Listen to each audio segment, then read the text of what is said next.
Hello, good morning. Happy Sunday. It's a happy Sunday for me because I get to fly today and I have an awesome flight planned.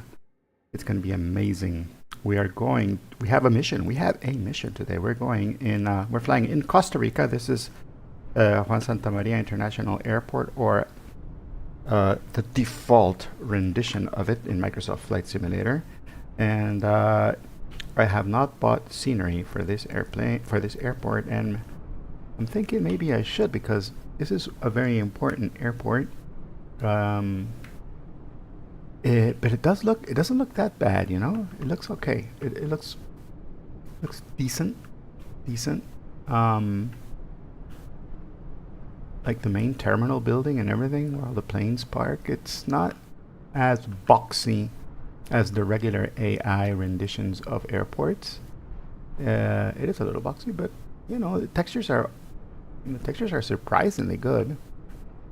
This part is awful. This part does not look anything like what it does in real life. This is the part where you uh, drop off and pick up your the passengers.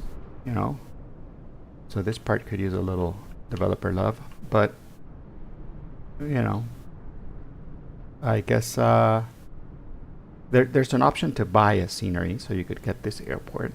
Like if you fly in and out of it, like if this is your main airport, um, or you're a student pilot and you're practicing, and you know, at this airport, it's probably a good idea to buy it. So I'm not here that often. I haven't bought it. So, anyways, today's mission, if you can tell by the lovely little plane that we'll be flying today, our mission is let's let's do a little swing around camera thing. I'm learning how to use the drone camera because it's a pretty cool tool. And let's get this back here. Yeah, there we go. It's a pretty cool tool, and you can do so many awesome things with it. And there we go. Check it out. Now we're moving around, and we can get close to the plane, far from the plane, and the drone will kind of follow the plane. It's pretty cool. Anyways, because if you can see the plane that we got today, this is an airplane that is, look at the tires. I mean, that gives you an idea of where we're going today. Yes, we are going bush flying. And you know what? I didn't change the information on the streams, so I should probably update those titles. It is Sunday morning streams, and the description is Costa Rica Bush Ops. That's what I'm going to call it today. Because we'll be flying into areas that don't have like great runways. I think one of them has a good runway. The other one that we're going to be landing at does not have a good runway. I'm going to just put this here so that all the the stream titles get updated, and then we'll have cool. And I'm going to load this up so that I can see if you guys are typing anything. And I'll get the video producer up here on the screen so that I can see what you guys are up to. And let's get to the stream manager. Stream manager. Is it working? Is it working? Yeah, it's working. There we go. Cool. Hey, hello, there's one viewer. Hello, viewer. All right. So, and I got my chat up there. That's cool. So, what we're doing today is we have been contracted to take our little plane here, our bush plane, and we're going to be flying from Costa Rica, from San Jose, you know, international airport. And you know what? I could show you this. Let me put this on the screen so that you guys can see what I'm talking about. Edge, edge. Ta-da! Ooh. Oh, it's all messed up. Here, let me make it bigger so that you guys can see what I'm talking about. Bigger. There we go. What we'll be doing is we are going to be flying from Costa Rica International Airport. Because all of this is super high mountains, I'm going to go and take this route, go to this other little airport here at the bottom, which is called Playos Sur. It's a private little airport, but we're not going to land there. We're just going to use it as a guidance point. And then we're going to fly down this side of the coast, because it's on these kind of airplanes, it's not a good idea to fly over water, like fly over all of this kind of water, and if we get into some kind of trouble here, we won't have anywhere to land. So we're going to go ahead and land, go around the coast down here at the bottom, get to this other little airport here, which is called Finca Delicias, and then we're going to fly south to Sirena. And Sirena is it's like a research center for wildlife. It's a wildlife research center in the middle of the forest here, because all of this peninsula here is called Corcovado National Park in Costa Rica. And I've got a little video that we're going to see made by these beautiful people called the Luxury Traveler Expert. No, the Luxury Travel Expert. And they made this video about Corcovado so we can see it once we get there, or once we're on our way, you know. And but that's it, guys. That's our plan. And because here our plane is empty, right? From here to here, it's just you and I think my dog is in there in the plane. I'm not sure. Let me check. Is it Puppy in the plane? Insert. And let's see if we've got our dog in the plane. The dog is not in the plane. What happened to the puppy? I used to have a dog in that plane. All right, never mind. After we're done, we're gonna land here at Sirena. We're gonna pick up the expert who is here waiting for us, and then we gotta fly. We had to fly him to the other side of Costa Rica, over here, not to Limon, because the Limon is far from where we're going, but we're gonna be going to where is it? It's one of these airports here. I don't remember if it's Barissima. Oh wow, there's a bunch of these little airports here on the side. Oh, Pandora. Here we are. We're going to be landing him here at Pandora. Now, this part is going to be interesting, because look at these mountains. This whole section says that the highest point in this whole square, you see this whole square? The highest point is 13,400 feet. That means that to fly that high, we're going to be in this little airplane that we have. We're going to have to use oxygen because it's super high. But there's a way through. I've been looking so that we don't have to climb up to 10,000 feet or that high. Whoop, this out of the way. Look, we could probably go through here. We could go through here and find this pass here. You know, this is 10,000 feet, but this part is a little lower, so we can go from Buenos Aires, follow this river, and then whoop, find this crossing here, or take this other crossing. But I think this is 8,000 feet, so it's iffy. We're gonna have to. I think this is also 8,000 feet. You know, but if we're flying at 10,000, we'll be fine. And then we'll reach this side, fly through these valleys, and go straight to Pandora. So this part is going to be fun. This second part, once we have the expert on board, and then we fly up, and then we'll do that flight planning, so that you guys can be a part of the flight planning process. And that should be interesting. That should be fun. All right. So let's get in the plane and let's go pick up this dude who's waiting for us.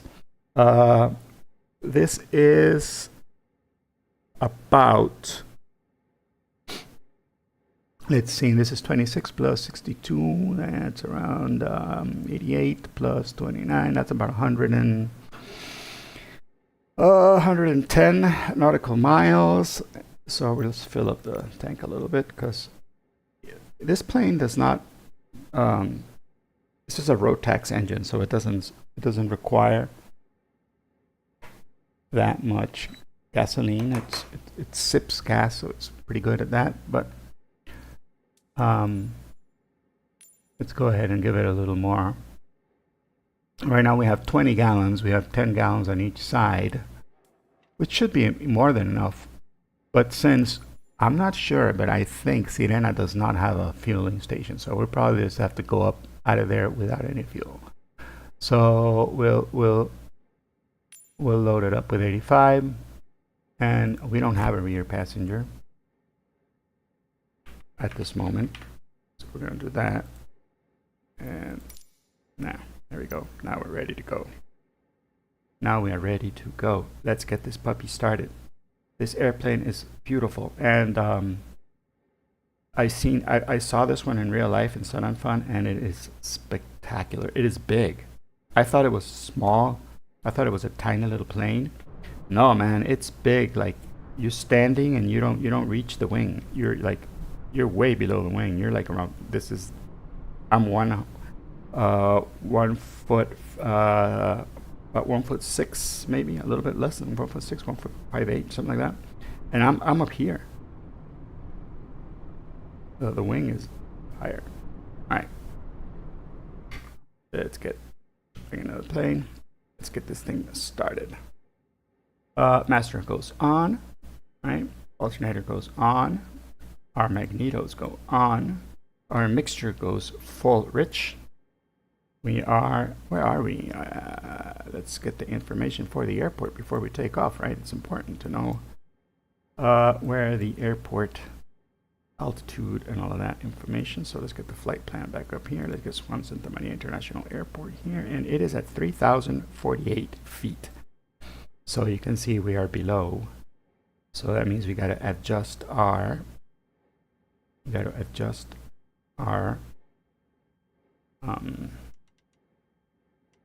altimeter setting. 3,048, 30. Here, we're around here.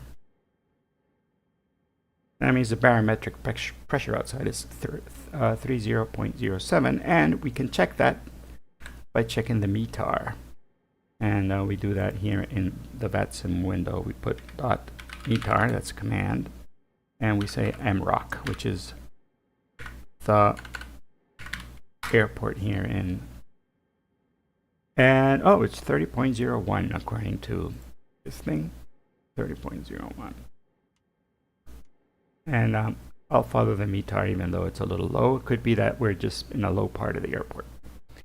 All right, next thing we have to turn on is our strobe light to make sure that nobody gets near the airplane while we're starting it up. It's a little red light that actually this one doesn't have a beacon, so we have our strobes here on the sides to warn people that the plane's about to start. We can also put no, that's good. That one's good. All right, let's put the fuel pump on. Fuel pump is on. Let's get left tank selected. RPMs to the full. Throttle just a little bit open. And let's get this puppy started, shall we? Ooh, there we go. Look at that. Start it up right away because it's a pretty new airplane. It's new. So we'll look at it to 1,000 RPMs. I don't know if this airplane has checklists. Let's see. Ooh, it does. Pre-flight inspection before starting the engine. Starting the engine, we did it. After starting the engine, there we go. Lights on as required. Cool. Nav lights go on. Landing lights go on. And our avionics master comes on as well, which is important. Next, we gotta go taxiing. And okay, here is the mixture flow rate, throttle, prop. This is normal. Take off.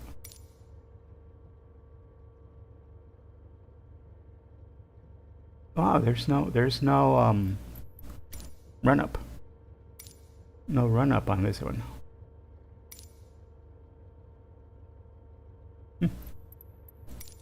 I thought there would be a run up. All right, so, all right, we don't need that. We are good to go.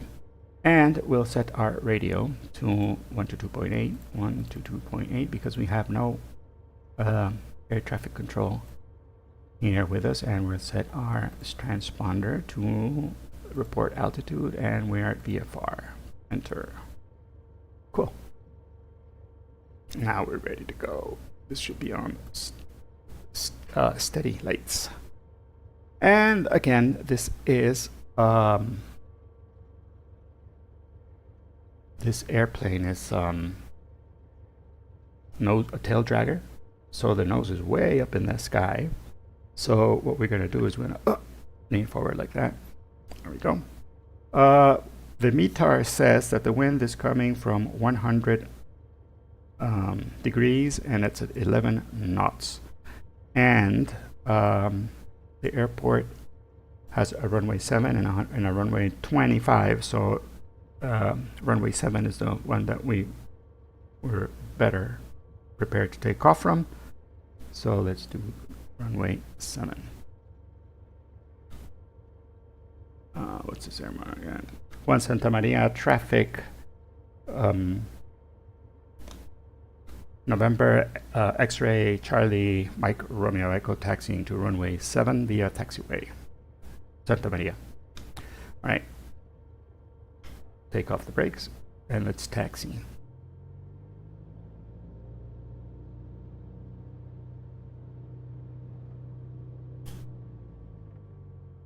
Runway 7, actually runway 7 is in the other direction, so let's go this way.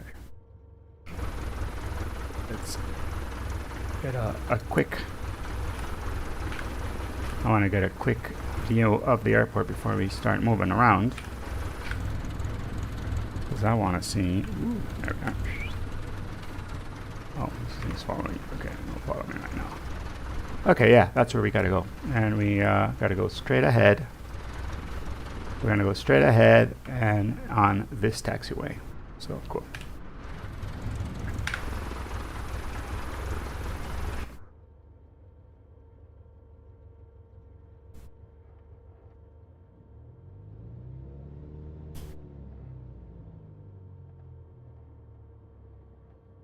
Let's get our head out of here. Oh, we should put our flight plan in the computer here while we're taxiing. Active flight plan. Our origin will be MROC, M-R-O-C, M-R-O-C. We can taxi a little faster than this, buddy. Come on. What's going on, plane? There we go. And our destination is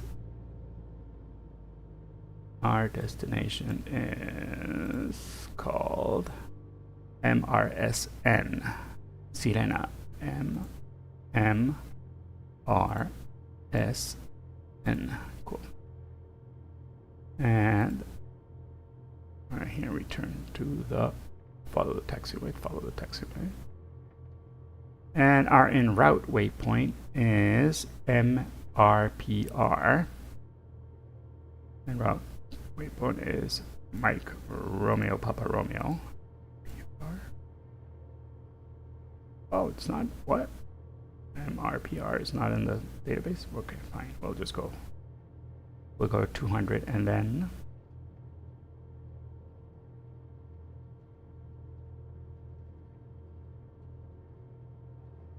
let's see, is MRMI in here? Let's see if MRMI.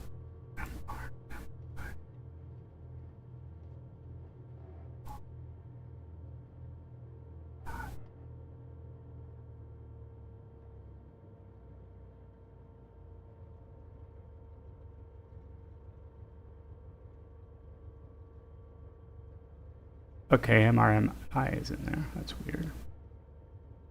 And let's get another en route point afterwards. Yeah. Add en route waypoint. And the next one is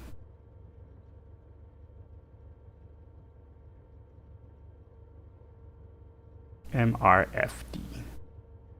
Mike Romeo Foxtrot Delta. Cool. All right, all of them are set now. We can get rid of this. Let's go to the menu and just get the map here, and then we can come over here and set that we want this to be using our GPS. Now we have our direction here on this little display here, which is awesome. Awesome to have a GPS, you know, to follow. And okay, let's get this out of the way. Menu, map. Very, very cool. Also, check it out. With the GPS, we also have a map of the airport that helps us, you know, to taxi and that kind of stuff. It's pretty cool to have it built into the plane. All right. Oh, this thing is going in a different direction though. It should be going south. So that first waypoint is weird. Let's get rid of that waypoint. Active flight plan. Yeah, this first one is not correct. Let's remove that waypoint. There we go. So we'll go south, and as soon as the mountains are a little clearer, then we're going to go ahead and turn to our first waypoint. I don't know why that other airport wasn't showing up. Maybe it's not in the database. Microsoft Flight Simulator. All right, let's get this back into this mode. Cool. So we're going to go down 200 degrees because, thank goodness, we have Sky Vector here telling us that this should be at 200 degrees. So let's go ahead and bug that. Let's go ahead and bug our heading to 200 degrees. Whoop. Over here, heading 200.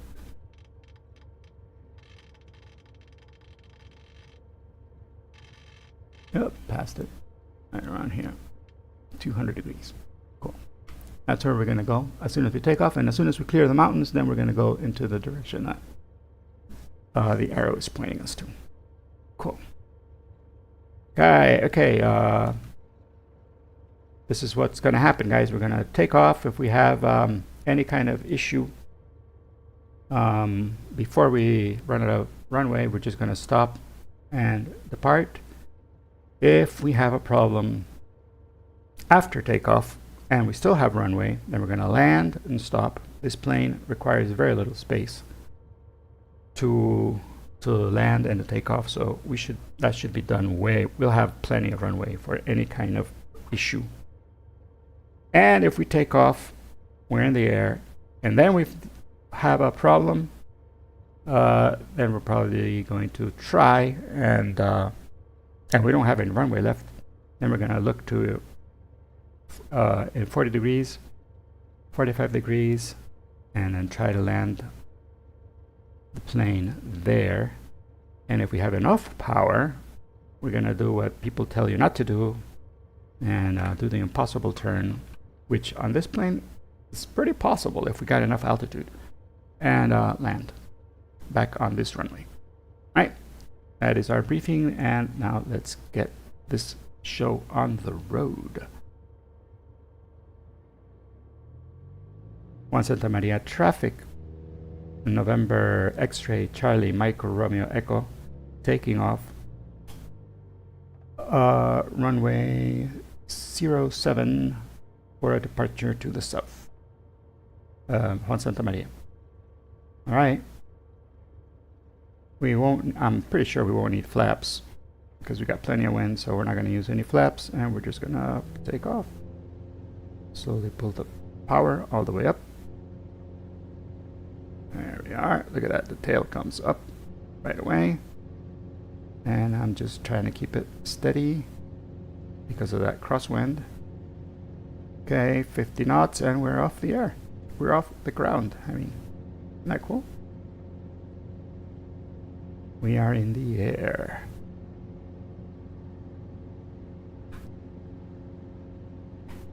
Awesome. All right, Juan Santa Maria Airport.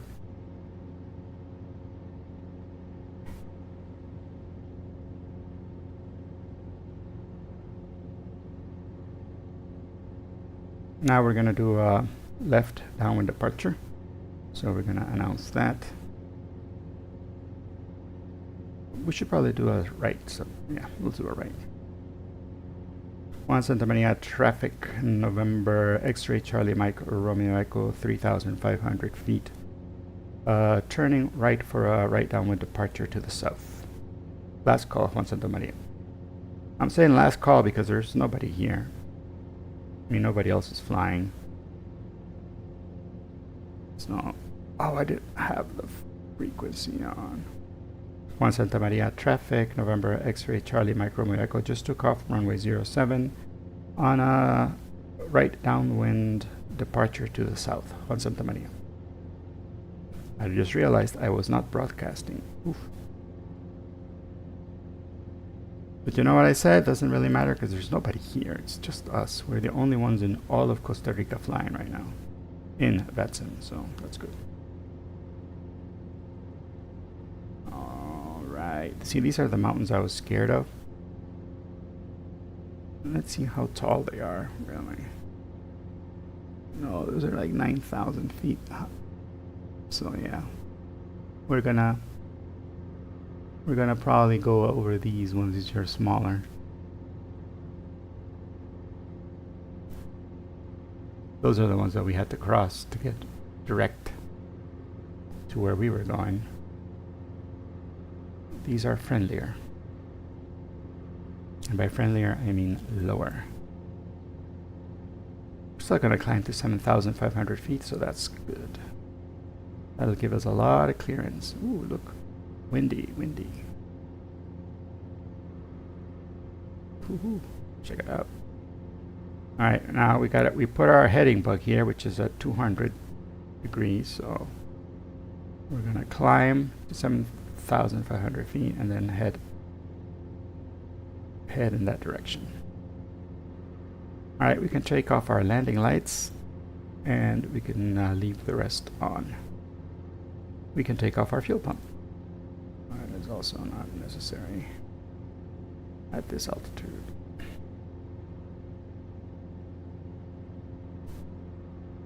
Right, that's cool. Cool, cool, cool. Ooh, look, wind farms up here.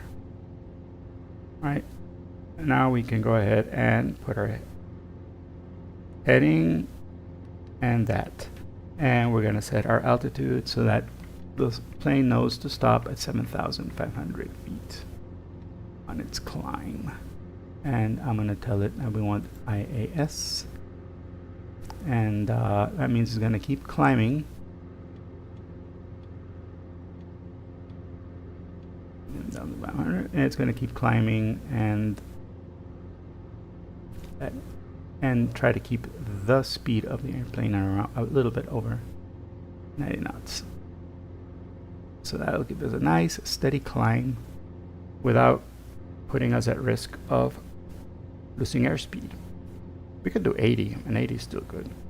80, and then our climb should be a little better. There we are. Check it out. Look, we're climbing at 700, 800 feet per minute, which is great. So let's see. Oop. That's us, guys. November X-ray Charlie, Mike Romeo Echo.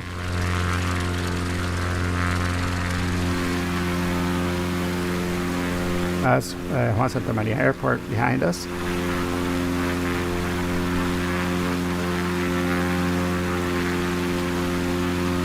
Plane is flying on autopilot. All we got to do is monitor it and make sure it's doing what we told it to do. This is the cool thing about these new airplanes. Like, this autopilot is very capable and it's easy to program. And it's not like a really super new equipment. This equipment has been around for a bit. It's been around for a while now. And this is our backup, which we didn't adjust to 30.01, so we can do that here. 30.01. Make sure this and this are in the right. All right. So, why are we going to this place? Why are we going to Sirena to pick up this dude, and what does he do there? Well, glad you asked. You didn't ask, but still. Uh, we're doing it because Corcovado National Park is the most biologically intense place on Earth, according to the luxury travel expert. And let's watch his video so you can see what it's like down there where we're going. It's really pretty. It's really nice. So here, let me put that on the screen here for you so you can see what it's like. And let's put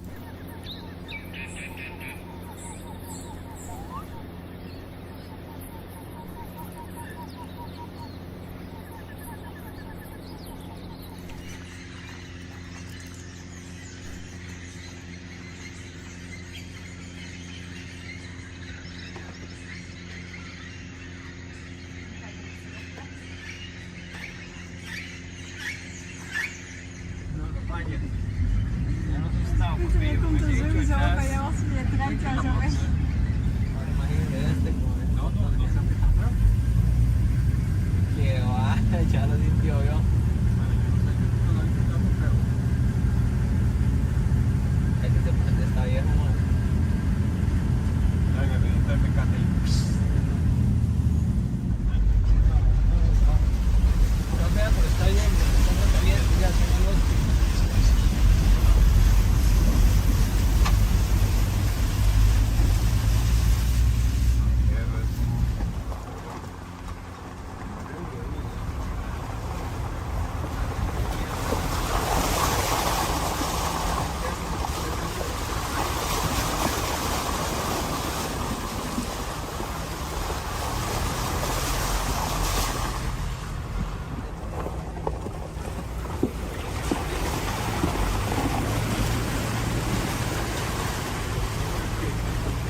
We pulled it off. Ah, an ad. Are you kidding me? You know what?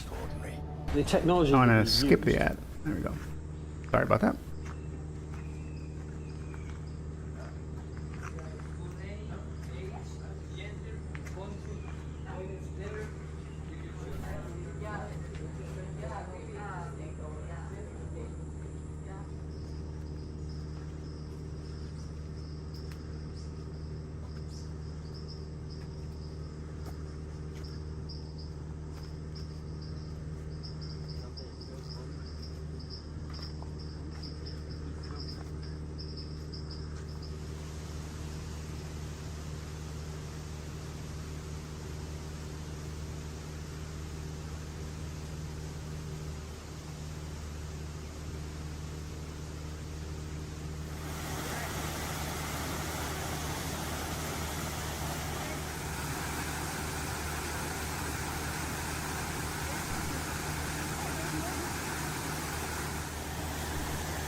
Close the front day in the morning, 4 a.m., 5 a.m.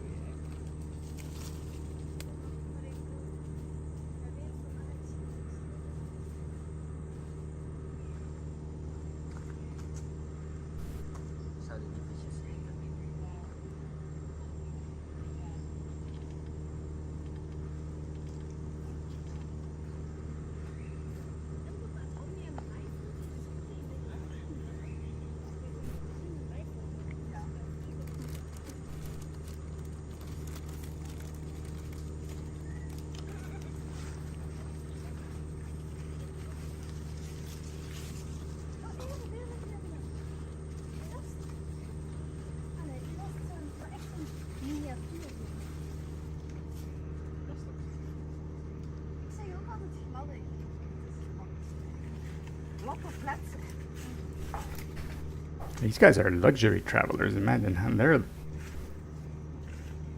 Oh, they got a lot of gear. That's good. Oh yeah, she's gonna fall. She's gonna fall. She's gonna fall. She's gonna fall. And she didn't fall.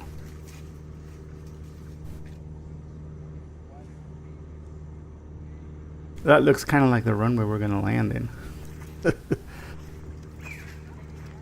It's small, rocky, in the middle of trees.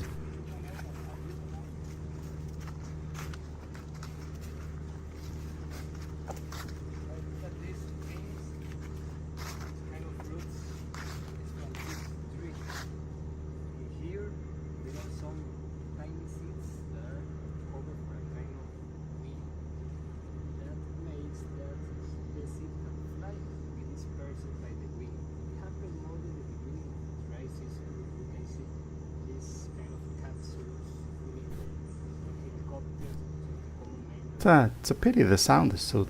They didn't have mics, you know, to hear what the guys are saying. Because usually I've taken these kind of tours in Central America, and the information is really interesting. You know, they're telling us about all the different kind of wildlife and plants and the seeds and all of this stuff, and it's great. And that looks exactly like the rainforests in El Salvador, very similar. The little few rainforests we have left look a little bit like that.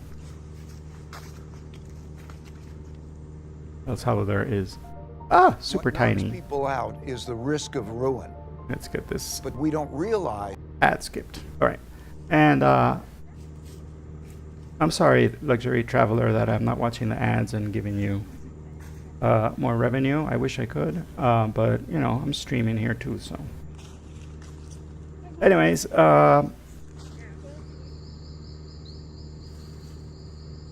it's we have very few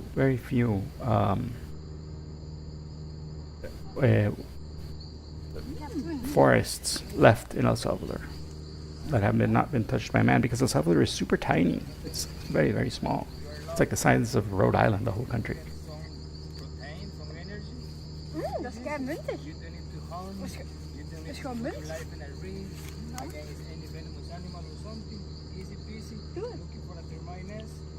And Costa Rica really has been able to capitalize on the fact that they have these amazing biodiverse forests. Costa Rica is like 5 times, maybe more, than the size of El Salvador, and they have just about the same amount of people that we do. So, yeah, they are more conscious of their ecology and how they can leverage it, and that's why they have so much tourism from Europe, wanting to see what the, you know, what a rainforest looks like. And it is beautiful, I gotta say. Our rainforests are beautiful.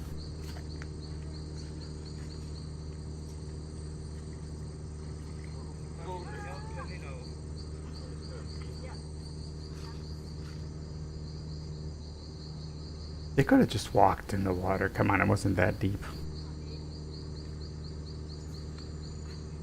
I don't mean to criticize, but I am. I don't mean to criticize, but I am criticizing. Am I bring extra hand?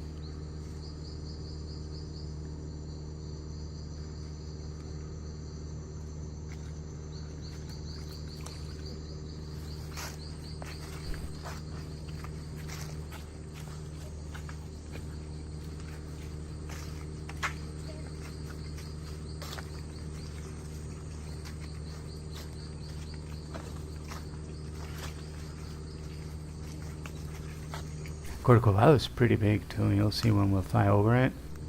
It is a very big peninsula. That's why it has all those habitats. And it does have highlands. There's like little hills and little mountains in there. You'll see when we pass over it. And look at those trees. I mean, just the size and how tall they are.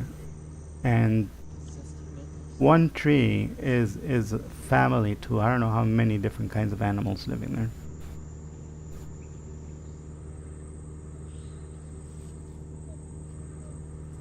Oh, crocodile.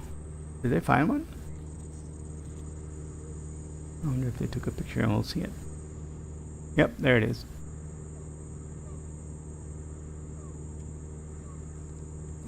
That dude is looking mean.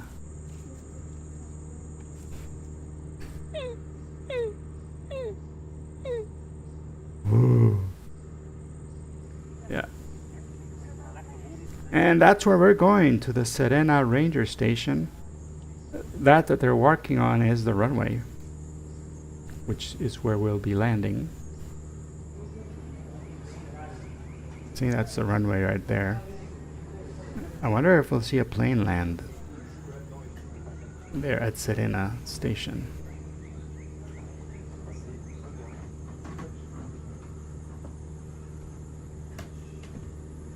That's where we're gonna go pick up the scientist that we've been hired to go pick up.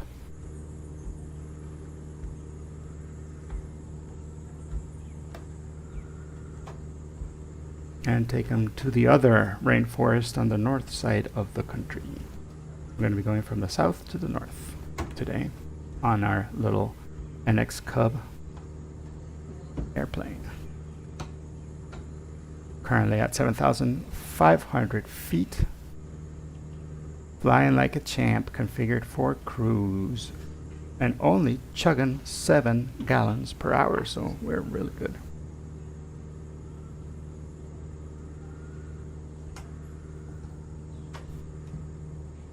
We are doing 108 knots on the ground, so that's pretty fast. That's about a little more than 180 kilometers per hour.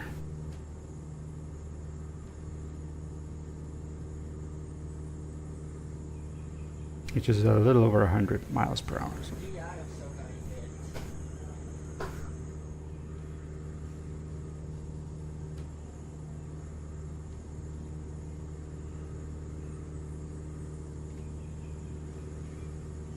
No, I think that's where they do all the presentations and stuff. Chicos y chicas, buen provecho. Oh, that looks good.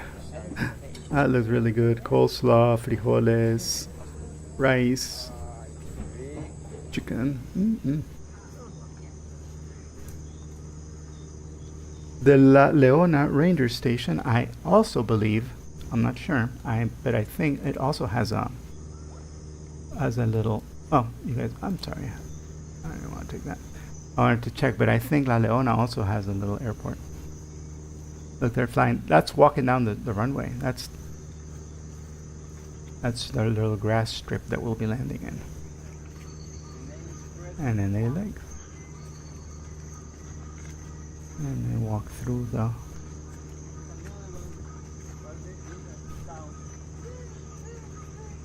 Oh, sharks, nice. So they're doing this so early because they have to time their crossing of the river at the correct time, at the correct tide.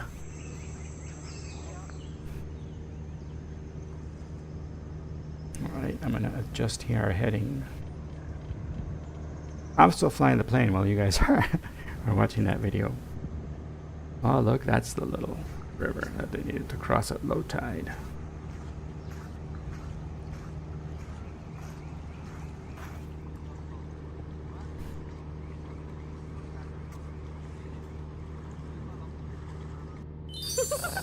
Ah, another ad. Oh my god.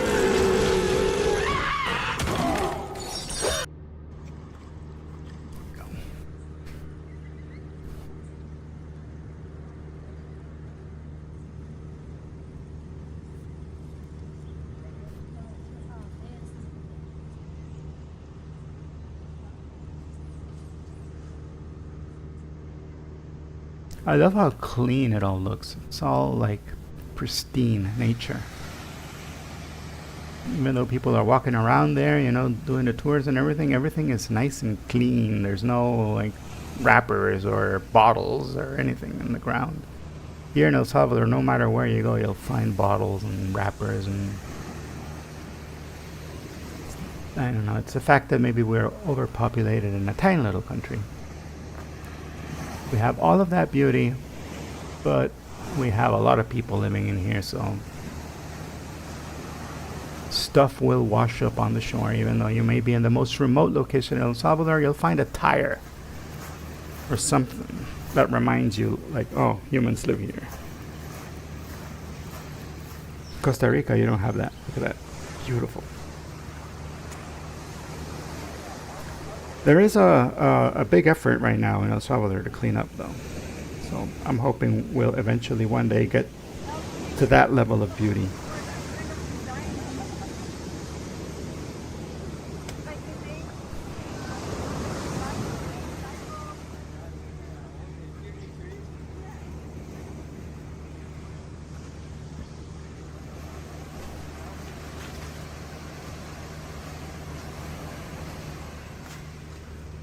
They're going right all along the edge.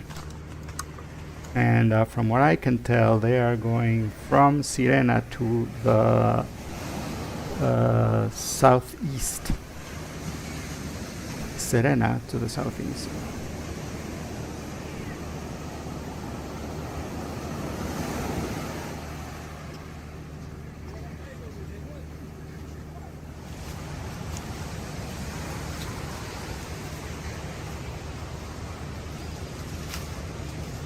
It is Sirena. It's Siren, I knew it.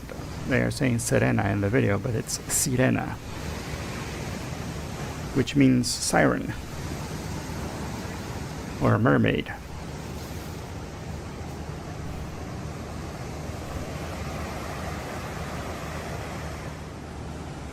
Oh, look at that. Beautiful.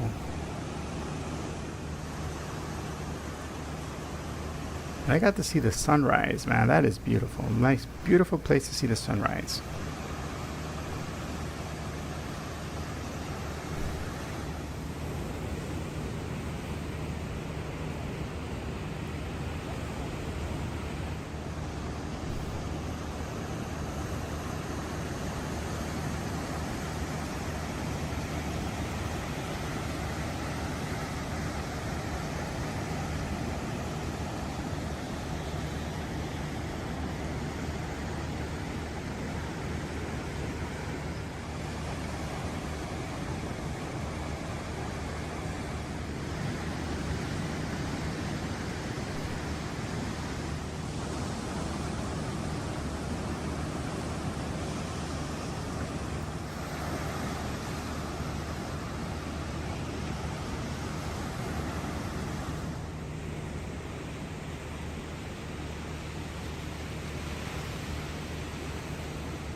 Even though it looks beautiful and everything like that, it's Still quite a hike.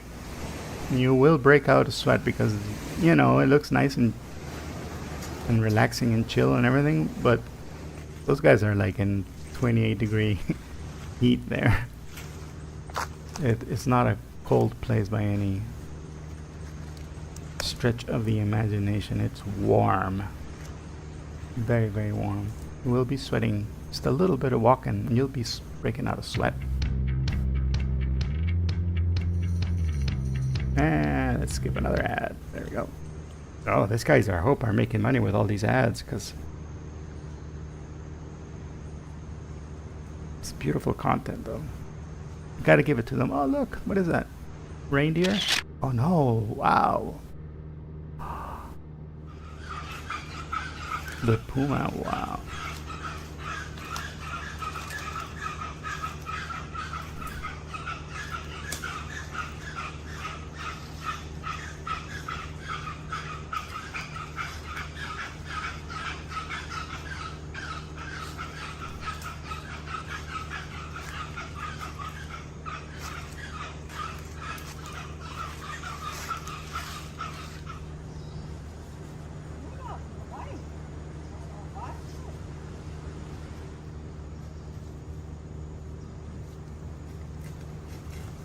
I don't know if I would have been that calm after seeing a puma. Or a jaguar. I don't know if it's a jaguar. I think it's a puma, right? Pumas are. Jaguars have spots, I think.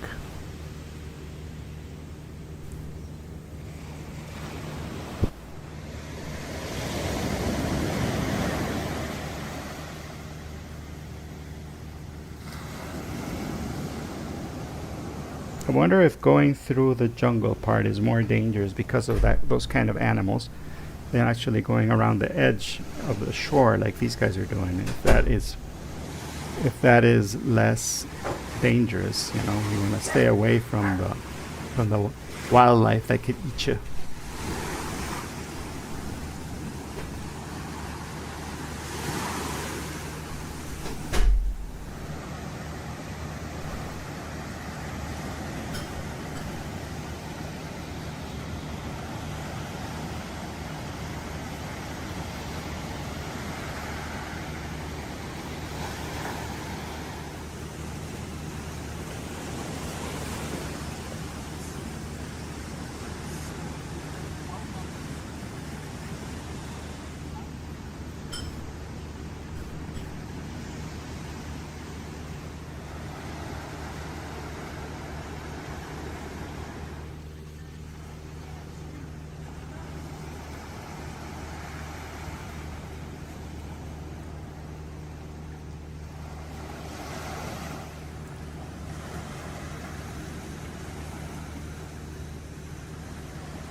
All right, we are now 32 miles away from our next waypoint and headed in the right direction. We passed over the tall mountains. I'm going to pause the video for a second so that you can see what we're doing inside the airplane at this time.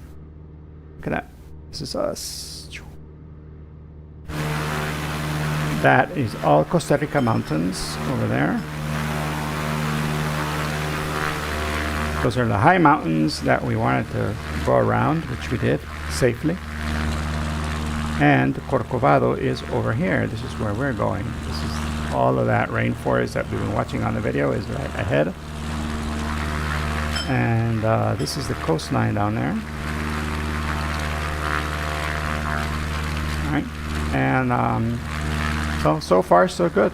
And as you can see, we're doing 7,500 feet and we are 108 knots over the ground. And right here, this is the best part to fly because there's The air is super nice and stable, you know, and it's really cool. Once we pick up our dude, the scientist that we're going to pick up over here in Corcovado, and we have to fly over these mountains, and it will not be this fun. The plane will move like a mother humper. But, you know, the scientist needs to do his science. So let's continue watching the video.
Hola.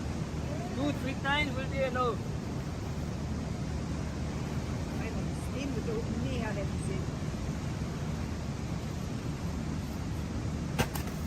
2 times. With the water that is there.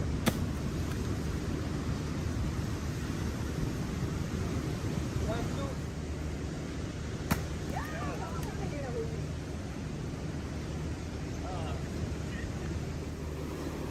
Oh, dit is niet een plastic. Moet dat?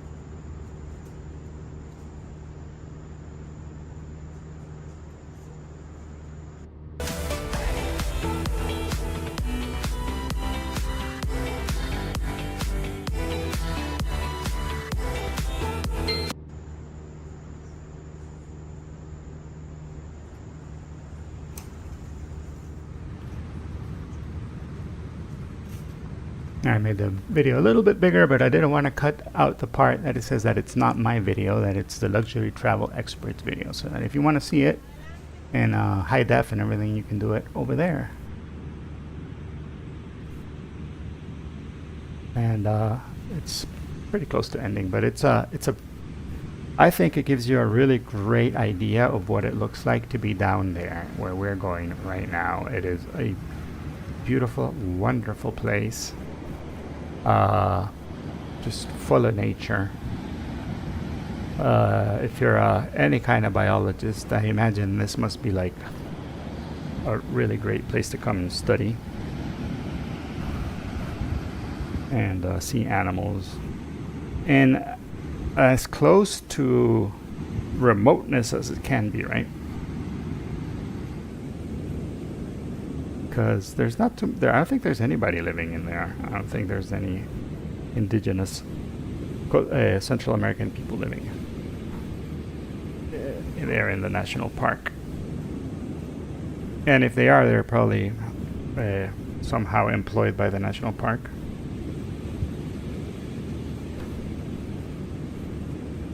Or giving, tourists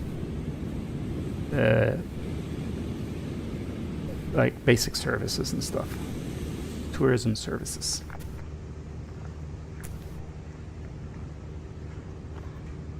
Yeah, spent the whole day hiking, huh? And that's what luxury traveling is all about. Ooh,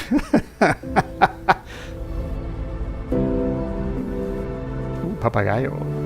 Yeah. Beautiful, huh? I think that's the luxury part, and this one they did was more of the... Alright, let's get this video out of the way. Let me make this smaller again. And let me put this in the correct spot here on my computer screen so that it doesn't mess with all the other stuff I'm doing. Hello, Evan. How are you doing? Welcome along. Today it's a kind of a thematic kind of a flight that we're doing. It's a role-playing one. I am flying this tiny little airplane that you see here. They're called the NX Cub from Costa Rica International Airport, San Juan, way up there. Juan Santa Maria is actually the name of the airport, and we're flying it all the way to the Corcovado National Forest. We're going to be landing at Sirena, and there, oh, my simulator froze for a minute. And once we're there, we're going to pick up a scientist who's studying wildlife. Yeah, that's it. And then we're going to fly him to the other side, to the side on the Atlantic, to the Pandora airport, because there he'll have to go to, what's the name of that park on the other side? Let me see. I think it's called... Nope, it's not Limon. There's a biological reserve called Serere, but that's not where he's going. He's going to the other one. There's another tiny one. Kawita, I think it's called. Kawita? Or is that the town?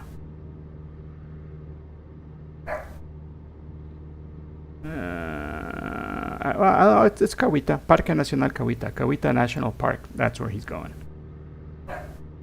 Oh boy, my dog wants to come in. Be right back.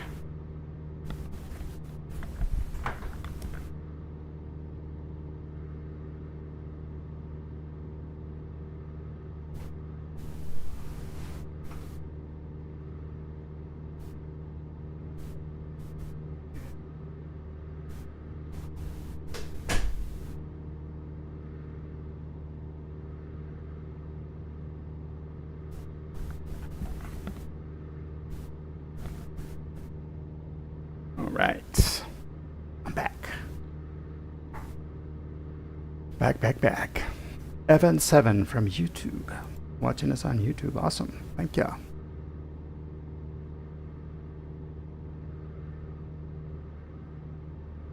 No other airplanes flying on VATSIM, so we have the whole VATSIM to our for us. Yeah. Check it out. We are very close now. We're about 75% of the way there now. And this whole peninsula here, that is the park. And that is what we'll be flying over in just a few moments. And it's over here, you can see it already out of the airplane window.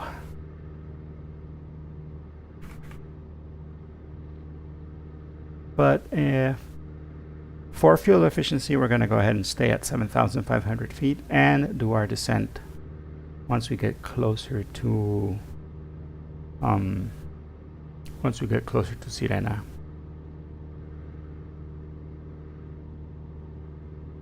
We still can. We can still see everything down there.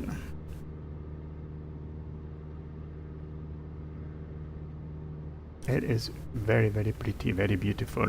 Look, we can zoom in and we can use our telescopic vision that we all have so that we can zoom in on stuff like the Bionic Man and get a beautiful look of these, of the coastline, Costa Rican coastline on the Pacific side, which is beautiful. Very dramatic, very volcanic. You know, they tend to be dark sand beaches, black sand beaches, and yeah, look at that. That's what you get when you're right on the edge or right on top of the edge of tectonic plates, and you get a lot of volcanoes, a lot of very dramatic landscapes. And very broken, like it looks all broken up. That's what my neck of the woods, El Salvador, Costa Rica, Honduras, Nicaragua, they're all very similar in the way that they're put together. It's very beautiful. I really wish there was more scenery for Microsoft Flight Simulator for these areas because it's super, super pretty.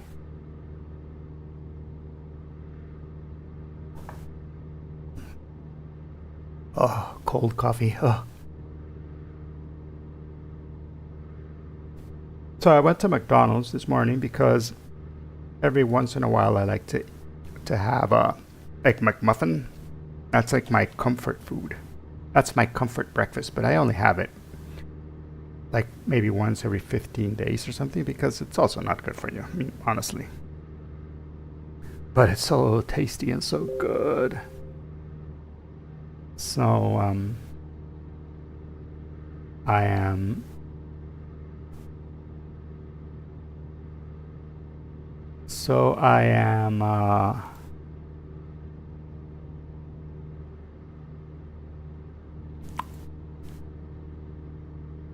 oh, sorry about that. I got a little message. So yeah, so I have it. I pace myself and I have it once every 15 days.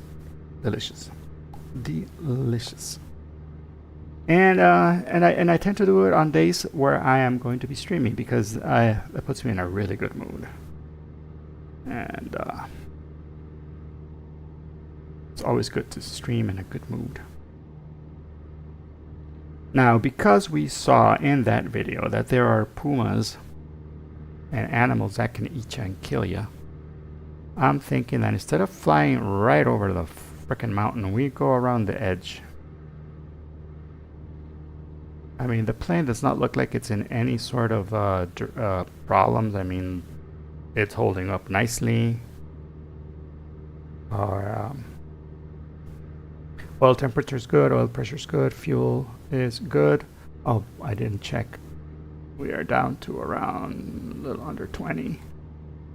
Yeah, that's time to switch our fuel tank. I already switched it once, but let's switch it to the other side again. Fuel pump comes on and we select left tank. Look at that, fuel flow stayed the same. Pretty good. Take the fuel pump off. We are now on the other tank. And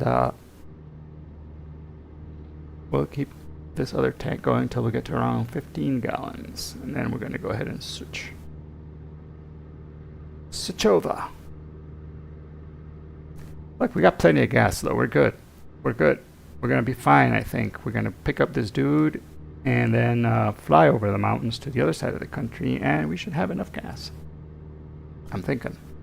I'll do the calculations once we get there. Maybe they have fuel there at Sirena. I'm not sure. We'll ask. Just to be on the safe side.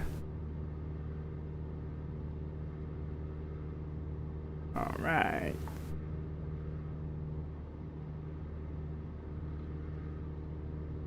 We are pretty much over the field now. So that field that we were talking about has got to be down here somewhere. And it looks like a dirt field because I don't see any runways. Oh, here it is. Is this it? I think this is it. It is a runway. Wow.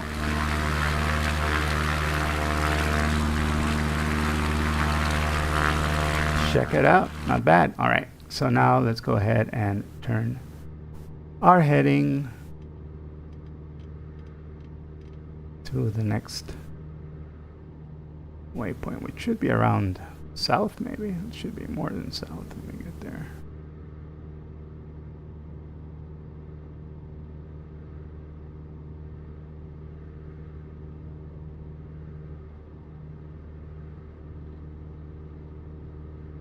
I wonder if we can activate the next leg. Oh, we could go direct Sirena now, I think. Direct. Activate leg to the waypoint. There we are. Menu. Menu. Menu.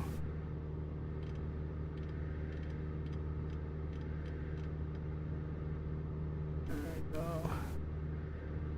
Ooh, a little bit of clouds. The weather has been beautiful. I thought it was going to be a lot cloudier, but it's not. It's nice. Ooh, we got a nice tailwind here. Look at that. Sorry, we're going 120 knots. So we got at least a 20 knot tailwind pushing us. And if we have a tailwind and that going towards the south, it's fantastic because we're going to be landing. The Sirena airport is, I think, is north to south.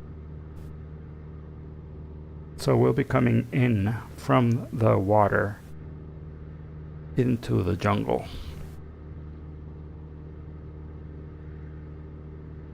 And this beautiful headwind is gonna make it really easy for us to land.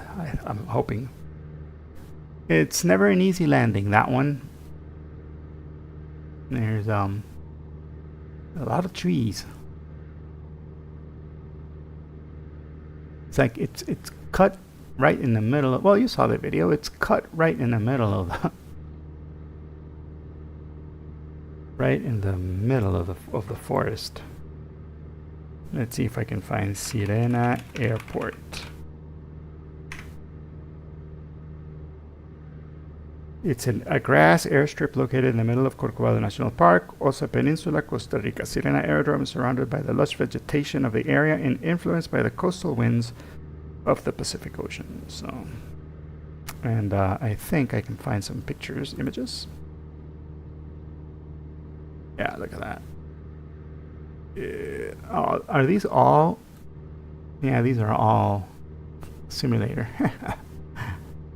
Seems it's a popular place to land simulator. Oh, here's some dude who actually landed there and he put it on YouTube. Landing at Sirena Station, Corcovado in a Cessna.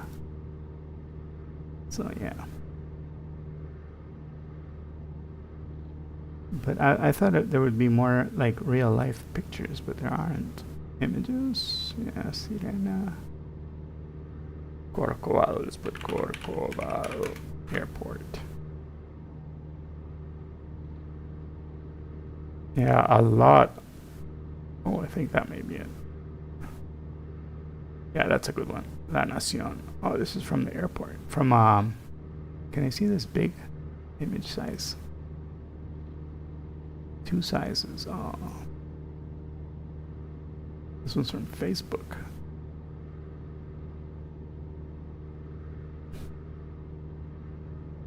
I guess I have to follow the link. Can I follow the link? It's not opening the link. Oh, that sucks. Maybe you guys can see it. Let's see. Edge. See? It's basically like that. The beach is here, and just a little grass strip, and we have to fly up there. And then these are really tall trees on either side, so it's a little bit of an ordeal, to say the least. All right. Let's just get this plane sorted out here. Going in the right direction.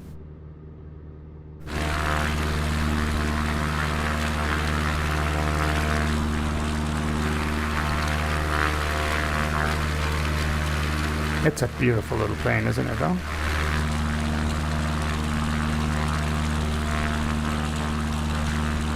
Let's do a little flyby.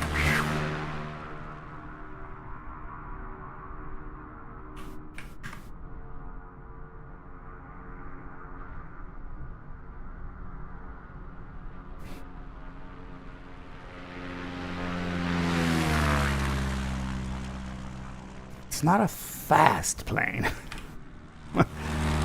just a capable plane.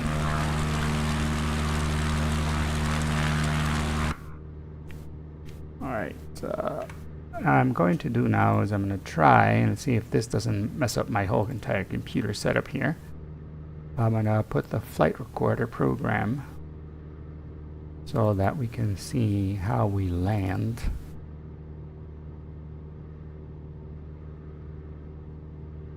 Once we land.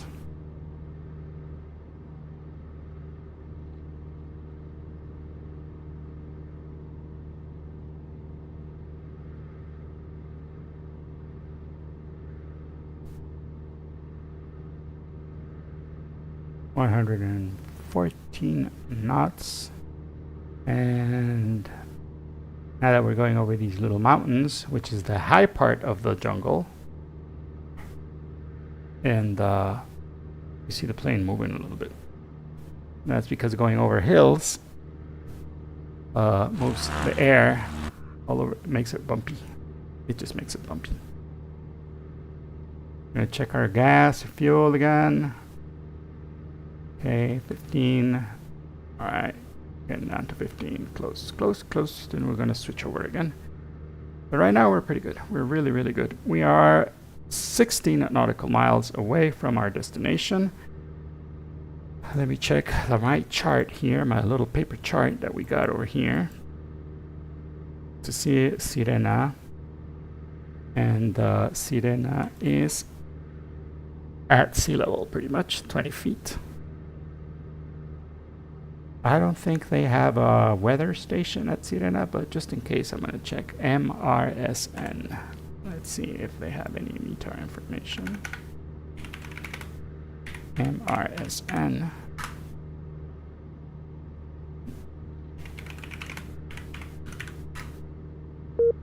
Nope, they have no weather from MRSN. Ooh, MPZL. What's MPZL? Oh, wow. There's VATSIM coverage right now for Panama Center. Oh, there's more planes flying in Panama right now. There's another plane just taken off from Costa Rica, from MROC. That's cool. That's where we just took off from. But sadly, no air traffic control there at the time. Oh, and it's Leonardo. I know Leonardo. Leonardo Perez, who's the controller right now at Panama Center. So, that's sad. Would have been fun to have Leonardo controlling us. Alright, let's go ahead and start our descent, because we are close. We're going to go down to 1,000 feet, 1,100 feet, which is pattern altitude. Let's see. 1,100. And we'll put it here on V-speed mode. And we're gonna go down. Yeah, there we go. Maybe at about 1,000 feet per minute. There we go. 1,000 feet per minute. And we're just gonna watch, make sure that we don't get in the yellow or too far into the yellow. Being in the yellow is not bad, but being too far into the yellow on this kind of airplane, it's not a good idea.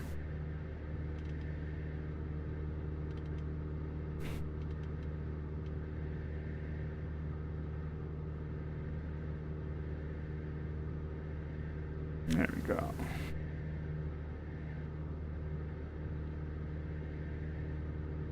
All right. We are about 10 miles. So we're going to go ahead and announce that we're going to be landing. Sirena traffic, November X-ray Charlie Mike Romeo Echo, about 10 miles to the north inbound to approach the airport from the south, from the coast. Sirena.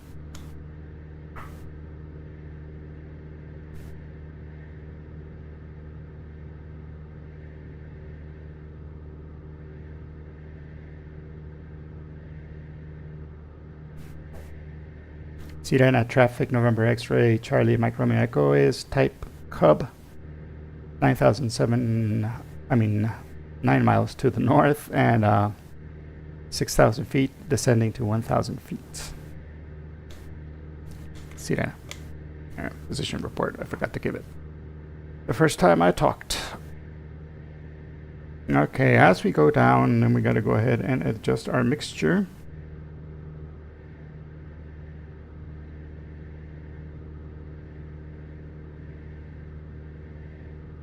And we can leave our prop where it is for the time being. Which is funny, on this airplane, everything is done on the right side. So you fly, on the left side. So you fly with your right hand and you adjust the throttle and the trim and the mixture with your left. And most other planes, it's on the other side. I don't know why they did it on, I think maybe because this side is the door. Like it's customary to always put the door on the right side.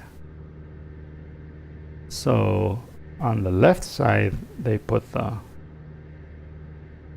airplane controls. Even for the, like if you're going to be piloting it from the back, they also put it here. Like if you have an instructor who's going to go in the back. Can I go up? Oh, not allowed to go to the back? Why not?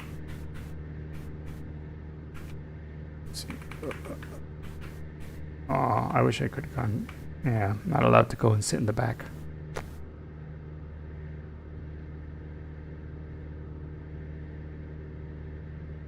But there's another command stick back there, and rudder pedals. As you can see, the rudder pedals here are connected to the rudder pedals back here. So if you're you can fly the plane from the back.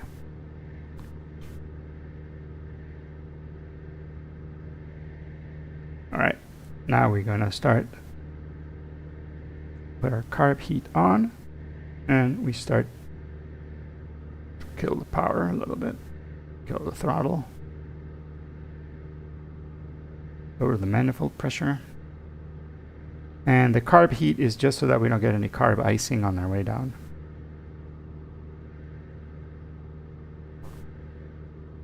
There we go. There we go.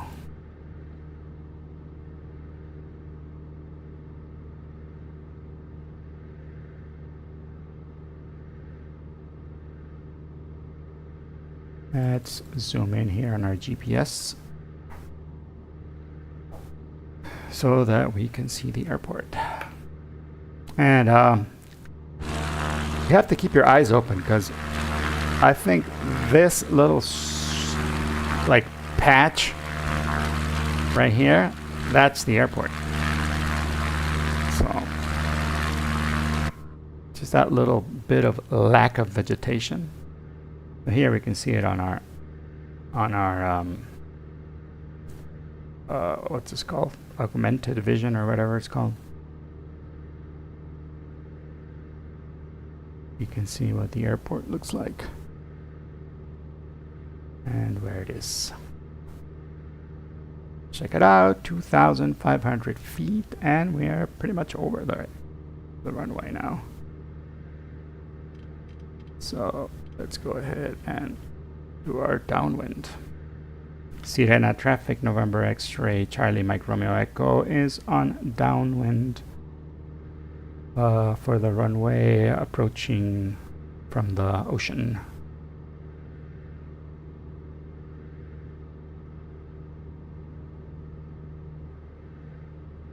There we go.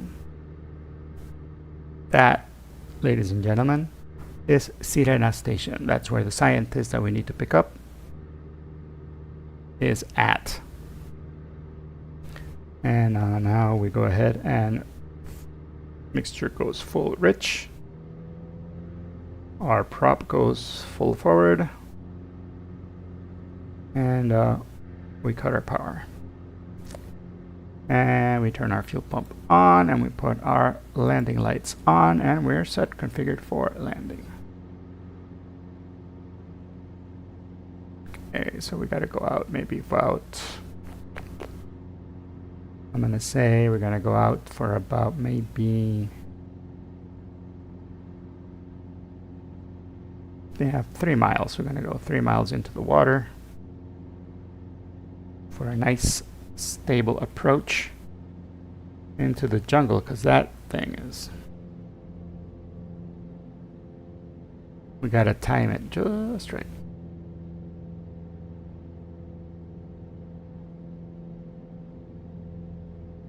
Yeah, it's got to be super stable. We can't be too fast, we can't be too slow. If we're going too fast, it's better to go around. Even though we do have a lot of runway, so that helps. That helps.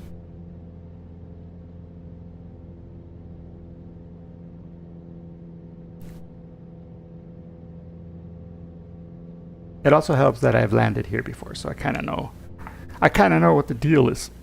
Let's check. Are we on the fullest tank? We are. Yes, on the left tank.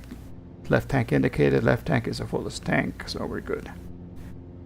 Okay, mixture is in. Prop is full. Fullest tank. Landing light is on, and the gear is constantly down on this airplane. So our C-gumps are good. Oh yes, our carb heat is on. All right. We're at about 3 miles, so now it's a good time to first notch of flaps. And we announce Sirena traffic, November X-ray, Charlie Mike Romeo Echo is turning for base to Sirena Airport from the coast. All right, autopilot comes off and we do our base turn and we let the nose drop. We let the nose drop a little bit. And we start around 500 feet per minute is a good descent. Right there's the airport right in front of us. Sirena traffic, November X-ray Charlie Mike Romeo Echo is on final runway from the coast. Sirena.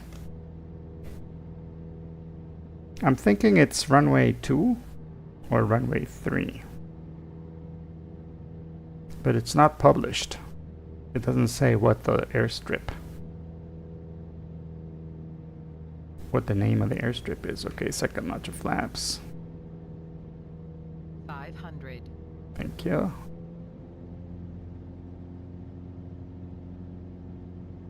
We're doing this visually because I'm pretty sure that because we have no METAR information, our altimeter is off.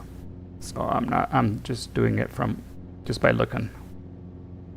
Not really paying attention to what the GPS is telling us because it's probably wrong. Let's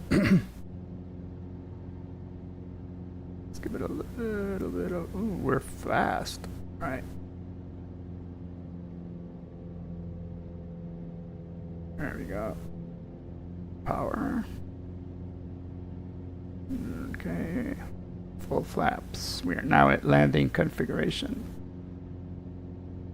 And this is a tail dragger, and the fact that we're landing in this little corridor means that we can't be too like oh, I forgot to turn the recorder on. Oh well, what the heck. Too late now. We won't. The ground loops here are a little bit dangerous, so we're just gonna check it out, guys. Welcome to Sirena. Ooh. Come on, baby. Come on, baby. No ground loops. No ground loops. There we go. There we go. Have to pull the nose up so that the tail of the aircraft can help us with the steering, otherwise we're going to crash. Okay. Let's come all the way up. And we made it. It's a little hairy there for a minute, but we made it.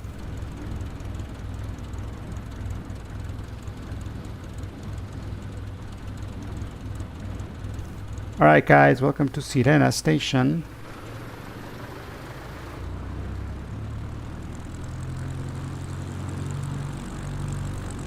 We're going to park the plane over here.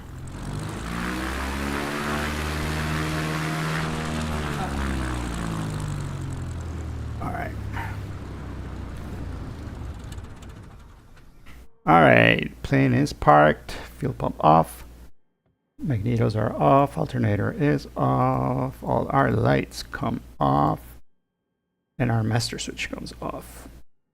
And on this plane I can't open the doors. On other planes I can open the doors, but this one, no. But what we can do now that we're here is take a look around, because, you know, heck, we made it this far. This is Parque Nacional Corcovado Biological Station Sirena. And if you remember that video that we just saw, this is exactly what it looks like. I mean, they did a really nice job of copying the place. You know, take off your shoes, please. I don't know why. You need to take your shoes off to go in there into the tourism office. And no, you're not allowed to go into the buildings, so we're just kind of hover along. Look, those are the little places that we saw where you eat. And this seems to be like a conference room or something. And over here are, I think these look like bunk beds. Oh yeah, bunk beds. Like if you, I don't know if this is for the scientists or what.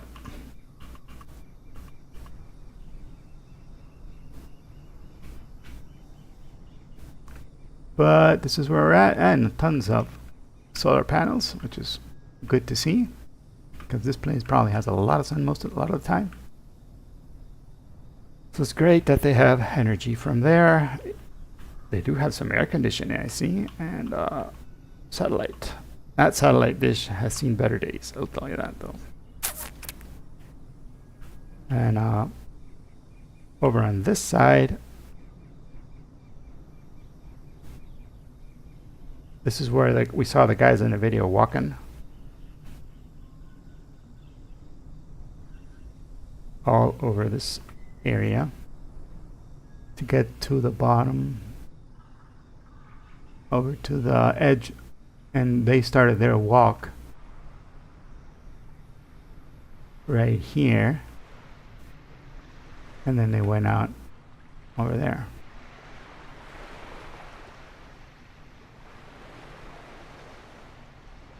So yeah. Isn't that cool? This is so cool. Woo! And that's us over there at the bottom. Right here. Great!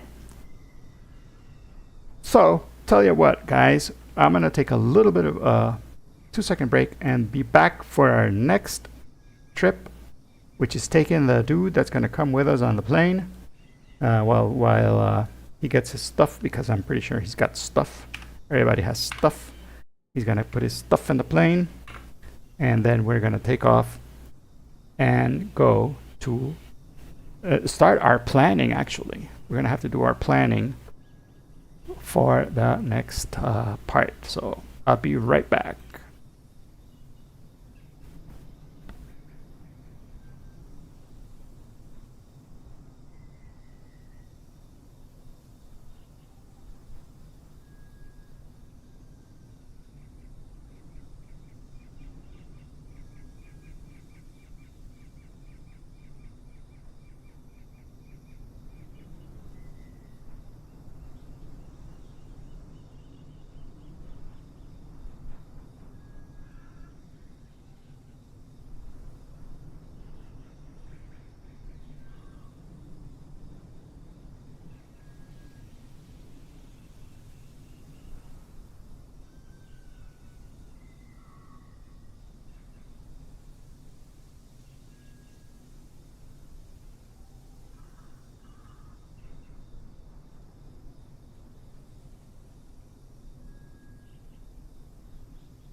Hey, I'm back. I'm back. Woo. So let's see. We're back. We're back in our little tiny airplane. The dude is in the plane. And we have enough fuel to go to the other side. So now let's just go ahead and plan this next leg of our trip over here on our here edge. You guys should be able to see it. There we are. Cool. And okay, this time we're starting off from Sirena, which is MRSN. MRSN.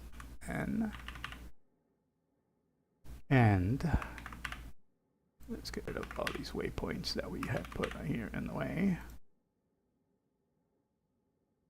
Right, from MRSN, and we are going to Pandora, which is MRPD.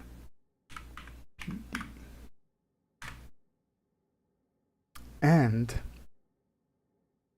I'm thinking the way to do the crossing, like the easy way to do the crossing, is to go through this part right here. So we should go towards Buenos Aires Airport, MRBA, and then follow the river, right? Follow the river, and there should be a crossing right around here. It should be lower than 10,000 feet, so we should be good. If we've already climbed to around 10,500, we should be good here. So that's what we're going to do, and then on the other side, just follow this down, and we should be nice and easy to get to Pandora. So that is our plan. That is our plan, and it's only 43 miles. So it's going to be 80, so it's going to be less than an hour, and that's what we're going to do. So let me get this on the airplane here, and let's change our flight plan here on VATSIM. We are now at MRSN, and we're going to what was the name again? MRPD.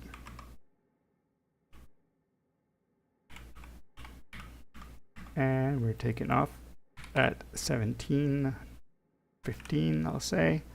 Time en route will be less than an hour, so we'll say around 50 minutes. And we still have about 30. We still have about 4 hours. Now let's say 3:30 of gas. And cruise speed will be around 110. And our altitude, we're gonna have to climb high, so we're gonna say 10,500. We'll say 9,500 because we are going towards the east, but if we need to climb, we can. That's no problem. And our flight plan will be our MRSN, MRPD, and our waypoint in the middle is Buenos Aires, which is called MRBA. So let's put that in the flight plan too, MRBA.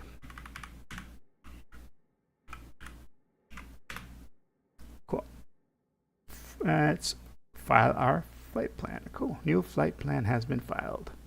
And now we can get this off the monitor here. Bye-bye, Edge. Cool. I thought I saw something on the screen, but may have been just my imagination. Let's get this puppy started.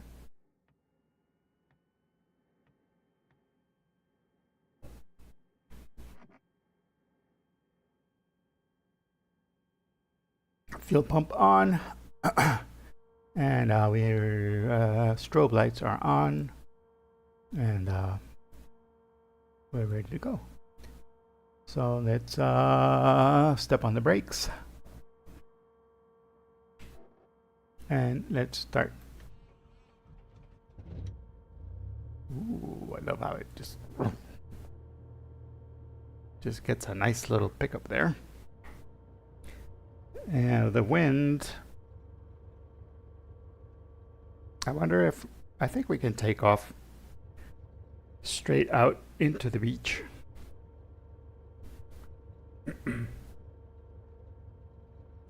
We'll see. I think we can do it. Okay, nav, landing lights, avionics come on. Our passenger is in there. Hello, Dr. What should we call our passenger, guys? Dr. Rodriguez. Dr. Rodriguez, welcome aboard. We are going to take you now to the other side of the island. Oh, carb heat. No carb heat when we're going to take off. Thank you very much. And we will put first notch of flaps just in case. Don't worry about it, Doctor. We'll be fine. And, oh yeah, take off the brakes.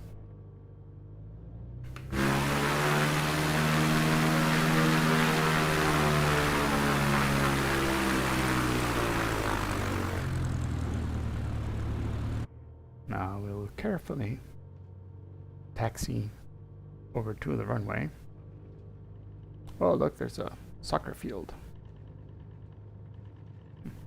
People like to play soccer, man. What can I say?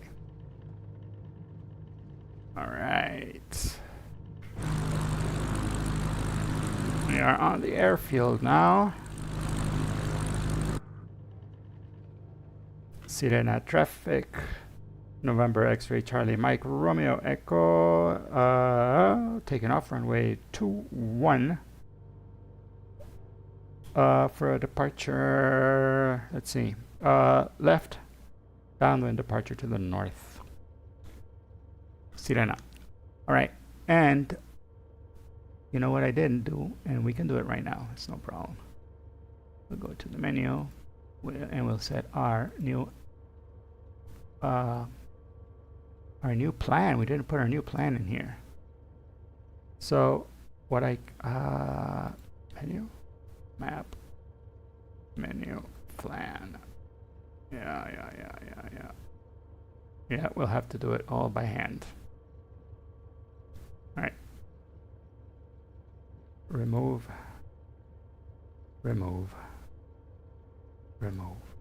Add origin. MRSN. And we're landing at MRPD. Papa Delta. And we're going to put 1 and route waypoint, which is Mike Romeo Bravo and Alpha. Buenos Aires. Very cool. Menu. App. Cool. Here we don't have information on, maybe we'll have information on Buenos Aires. Let's see, MRBA. I doubt it, but let's see, MRBA, map, METAR, MRBA. Nope, no weather information for MRBA either, so we'll go ahead and just take off.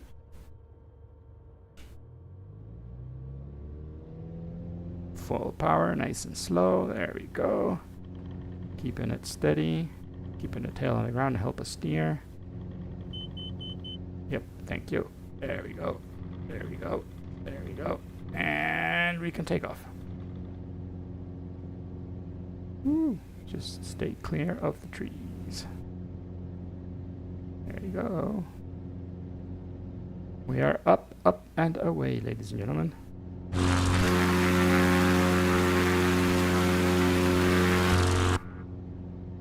All right. Now we are just on RPM so that we're not redlining. Very, very nice. Cool. Flaps go up. Keep the nose up with the stick. Very good. Landing light comes off. And we are now back on. Fuel pump can come off. We are at 1,000 feet. Sirena traffic. November X-ray Charlie Mike Romeo Echo, 1,000 feet. Runway heading, turning left for left downwind departure to the north. Sirena, let's go. Cool. Ooh, look, there's a cruise ship out there in the water. And we'll continue climbing because we got a lot of climbing to do this time.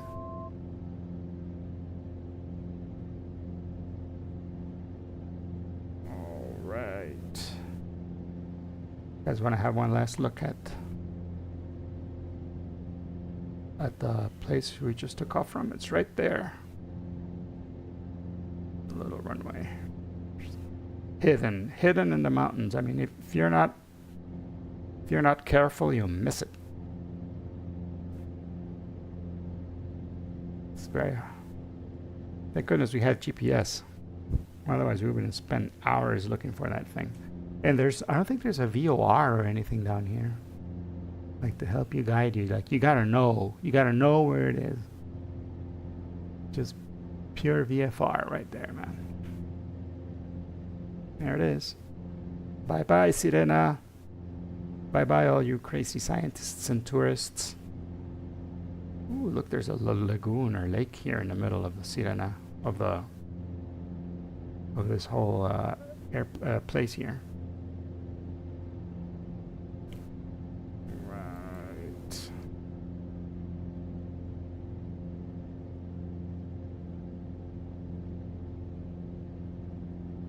Parque Nacional Corcovado below us. Oh, maybe here in this map I can see what the name of that lagoon or lake is. Oh, it's called Corcovado Lake. What do you know? What do you know?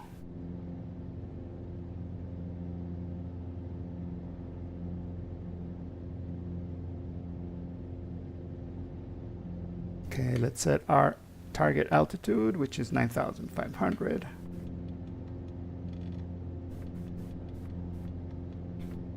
And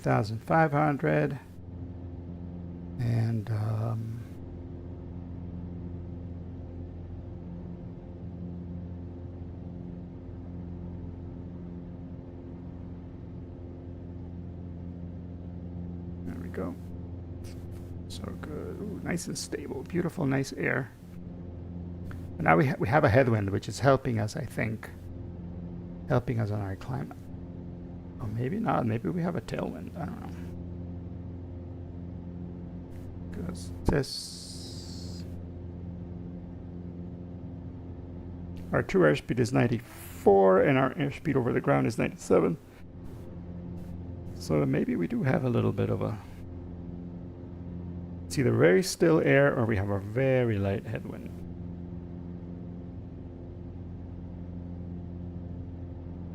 Tailwind, that is. Okie dokie. So now we set the autopilot. Tell it to go on nav mode. So it's going to capture the purple line. And we want to go on here on this speed. And we want to climb, let's say about 100 knots. Probably going to be around 90. To get a nice good climb, maybe 80. 80 is what we climbed last time. Because we have to climb a lot. We got to go all the way up to 9,500.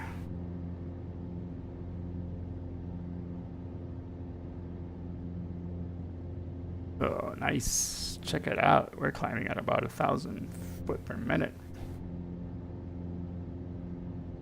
That is nice, nice, nice.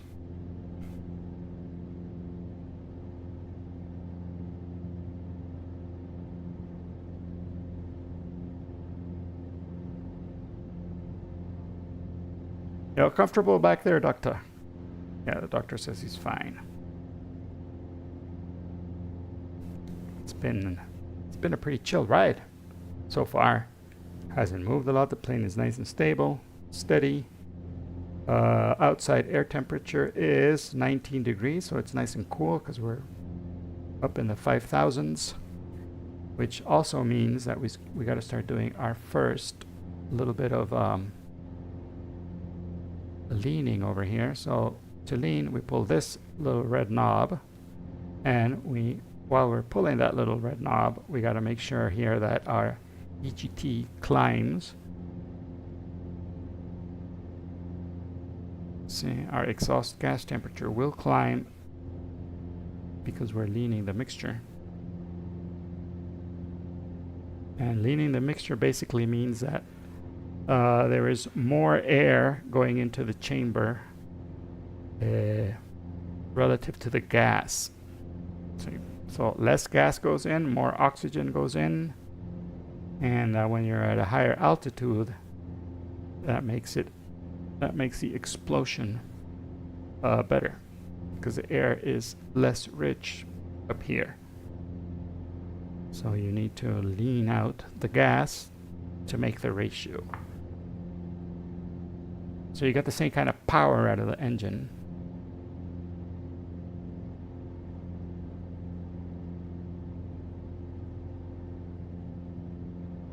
And basically it's just that you pull in the little lever down.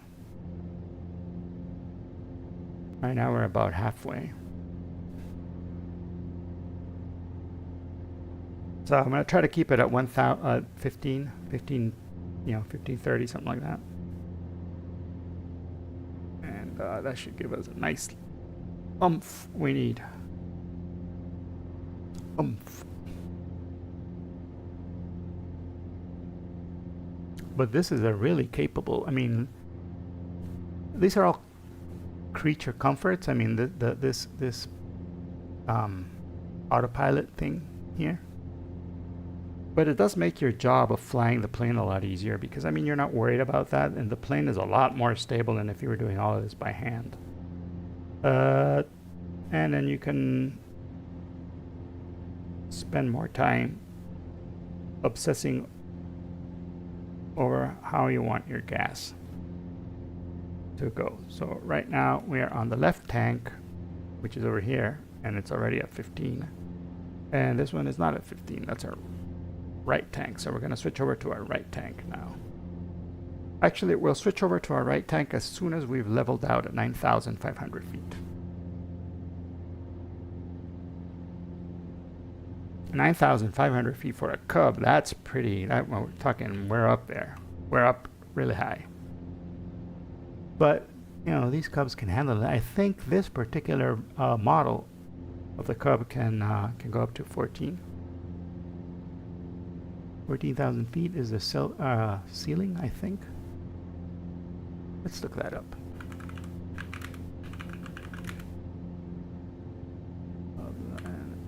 Cub.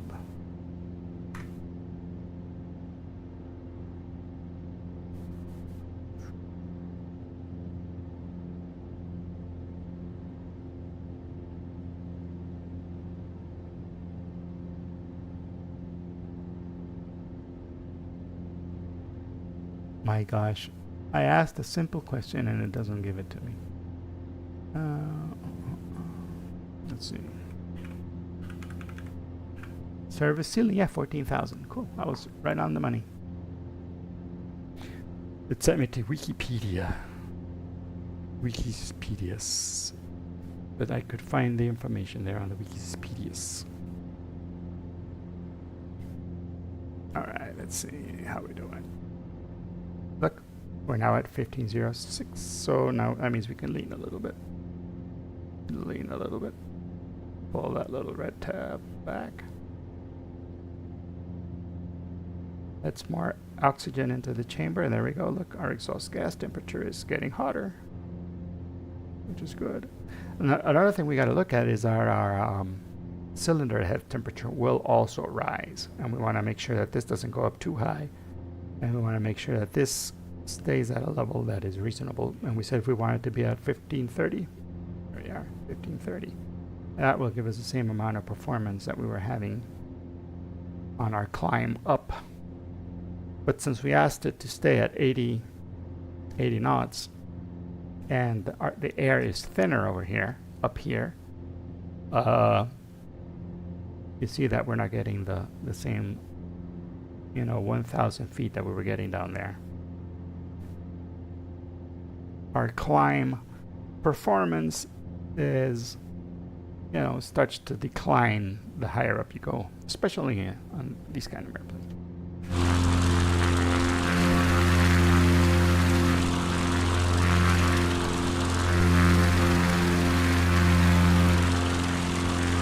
Wow, we're really up high here for we're up high. How you doing, doctor? Everything good back there? You good? You're having fun? I think I got chips in the back, doctor, if you want to eat some chips. Some crisps. Yeah, Dr. Rodriguez is having a great time back there.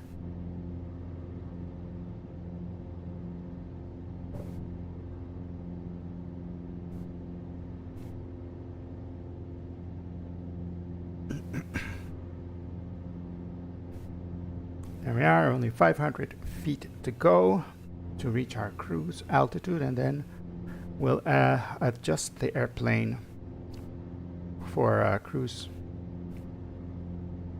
We'll configure the plane for cruise. Ooh, look at that. We had a nice little updraft there. Pushed us up a little bit more.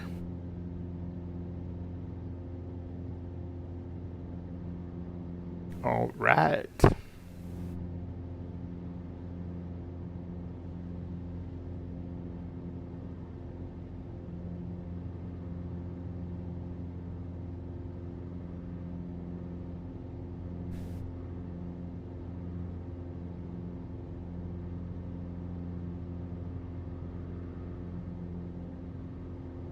Now, usually, like when you're up here and up here, it doesn't matter that much. But when we're down, well, it does. But when you're flying around like this, what you can do is you can call on the radio to air traffic control and ask, you know, give them a status report of where you're at and ask for a barometer setting, an altimeter setting, and they'll give you one. But since there is no air traffic control here where we are at, what we have to do is we could either just leave it there, you know, at 30.01, or we can proactively go to a website and try to find a weather station nearby, but I don't see one. And we could go with San Jose, MROC, and see what they have. They still have 30.00, so we're good at 30.01. All right, we'll leave it at 30.01. All right, we've reached our cruise altitude, so now what we do is we leave the manifold at 20, which is pretty good, and we can relax our RPMs down to like, I like to cruise at 22, but since we're up really high, we'll leave it at 23.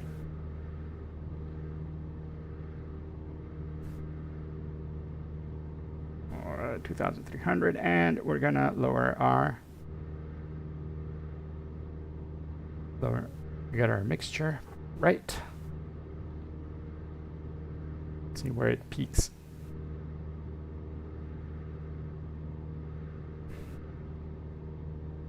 I don't know, 14.5. Ooh, it peaked. So now we go ahead and give it some more gas. 154, 155, 156, 156. Okay, that was the peak, 156. So I'm gonna lower it down, and there we go. Try to get our cylinder head temperature down to around 400 maybe. There we go. So now, which is great, we have a fuel burn of around 7 gallons per hour. Our cylinder head is down to 400. And our exhaust gas temperature is at 1420. Oh, check it out, cylinder gas is a little bit lower, so that means that we can lean just a little bit more.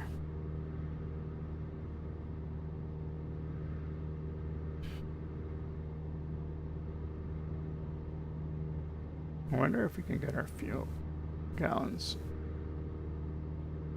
not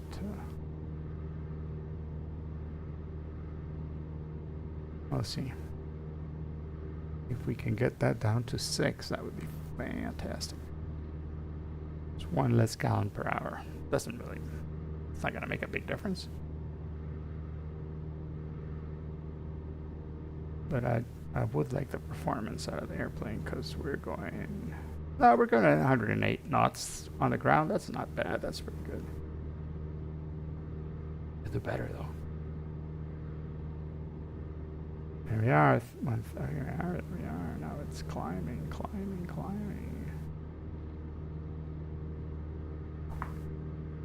See, like a little adjustments, and they take time to actually show up on the numbers on the thermometers.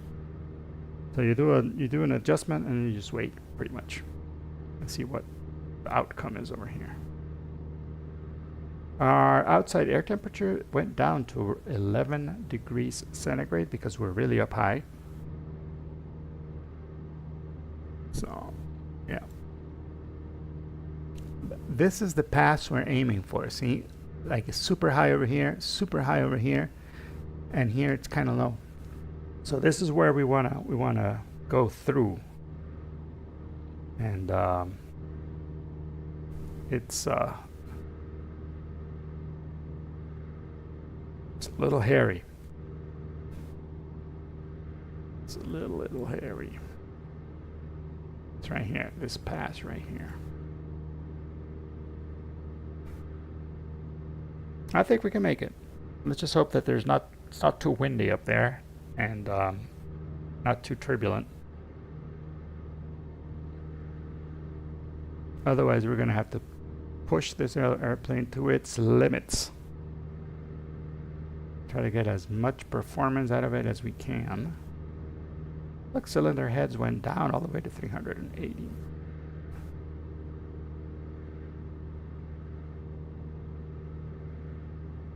So I'm gonna lean a little bit more.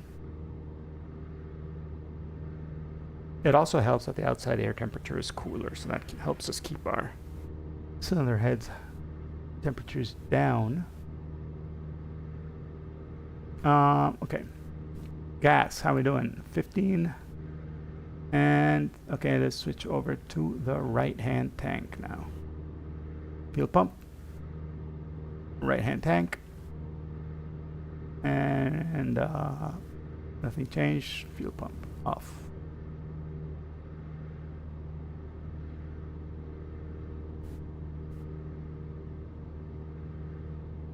Cool, cool, cool.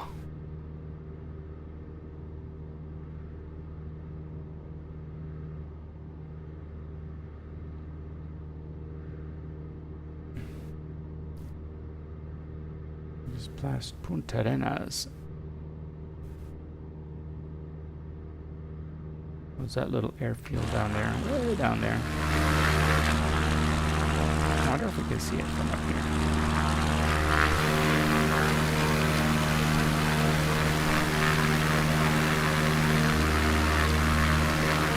There should have been an airfield down there called Punta Arenas, but I don't see it. I think it might be this. Or that. Not sure.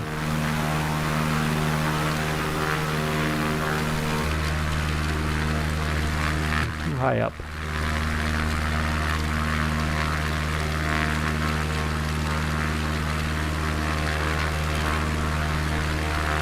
And that river down there is called... What's the name of that river? Rio Grande de Terraba. The Terraba River, or Terraba River. Terraba River, that's right. Big river.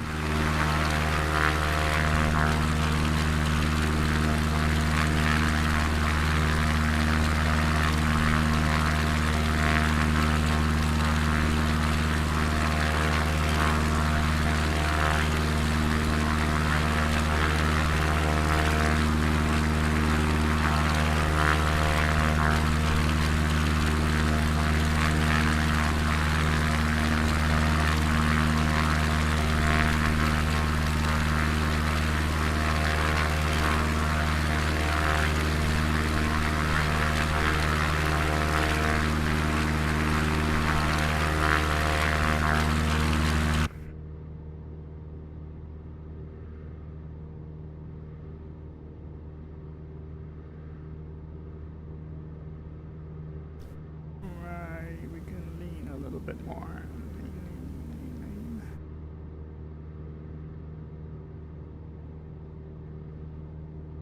Our cylinder heads are good.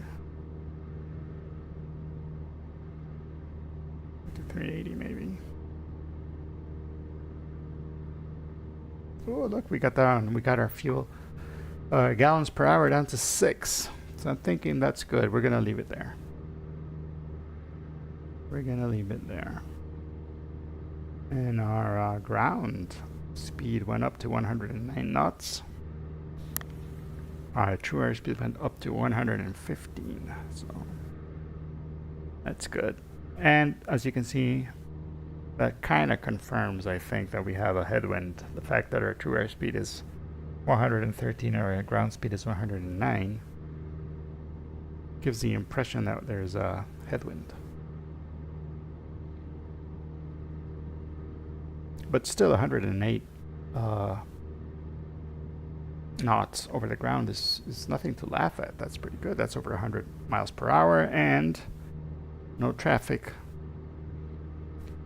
So let's see, 109 knots, 2 miles per hour. That is 125 miles per hour. That's our speed right now.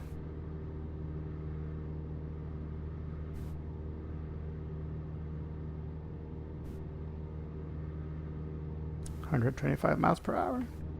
And uphill, because we are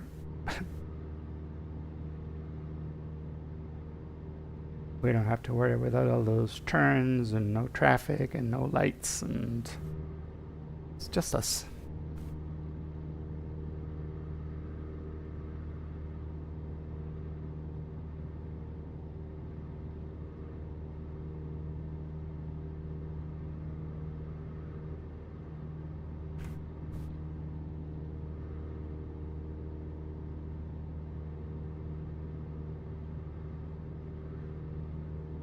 So let's take this time to get some beauty shots of the airplane, shall we?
Alright, we're back in the thing because I just noticed that it's gonna start to try to turn us.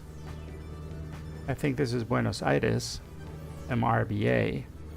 And I don't want to turn, I want to keep going right over this pass here, this low pass. So I'm going to set the heading. That's our heading? Oh my gosh, alright. This is our heading, I'm thinking. Yeah.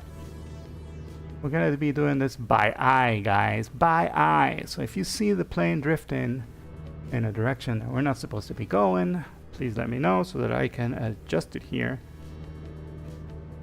I think it was doing it because it was taking into account the wind.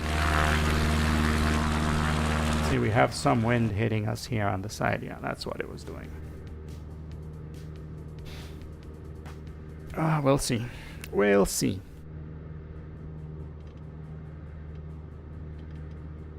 So I want it, yeah, I want the plane pointed in that direction. So that plane will fly sideways. We'll be crabbing into the wind. Woo. By the way, that song that you were listening to while we did the beauty shots of the airplane is called Endorphin Rush. I wrote it and I performed it and recorded it, and you can listen to it on Spotify or on it's on Amazon Prime Music, on Apple Music, and it's a whole bunch of other websites where you can get it. Yeah, and you can also buy it on Apple Music if you like, and listen to it as many times as you want. It's a great song. I wrote it because I still am kind of, but I don't do it as often. I was really into running, and I thought that was a great song for running because of the BPM was just right for my stride.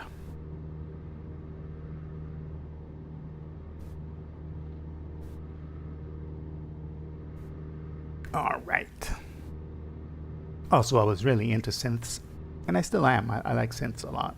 I have a synth rack over here in the back, but only my piano isn't there right now. My synth, I took it off because we went to practice with the band yesterday, so it's in its travel case.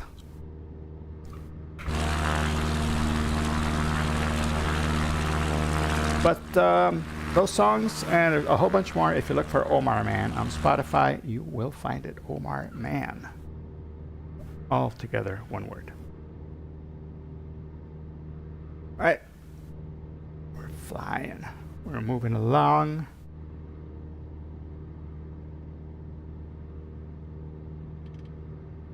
I'm going to turn us a little bit here because I'm afraid that we're not going to go over the pass. It's like it looks cloudy on the other side. I hope that's not going to mess us up because we are flying VFR rules. That means that we need to avoid the clouds and stay low.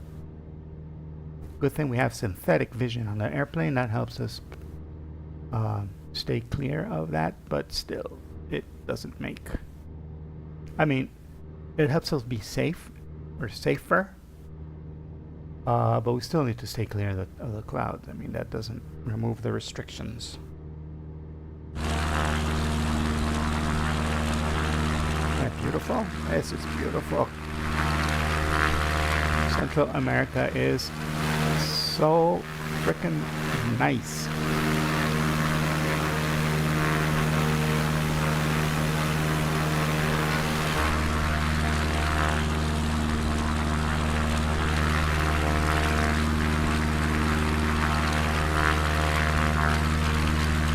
Coming around Central America.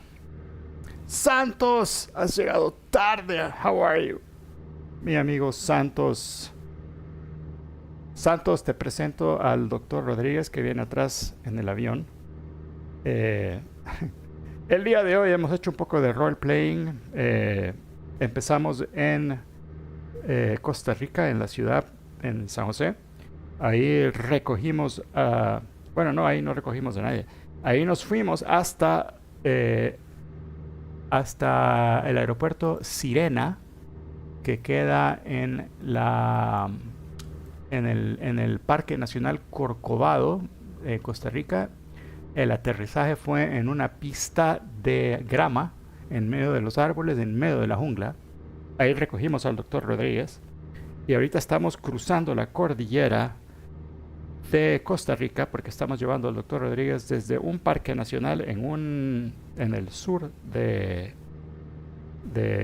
Costa Rica, ¿verdad? En el lado del Pacífico, y lo estamos llevando hasta el lado del Atlántico, a otro parque nacional.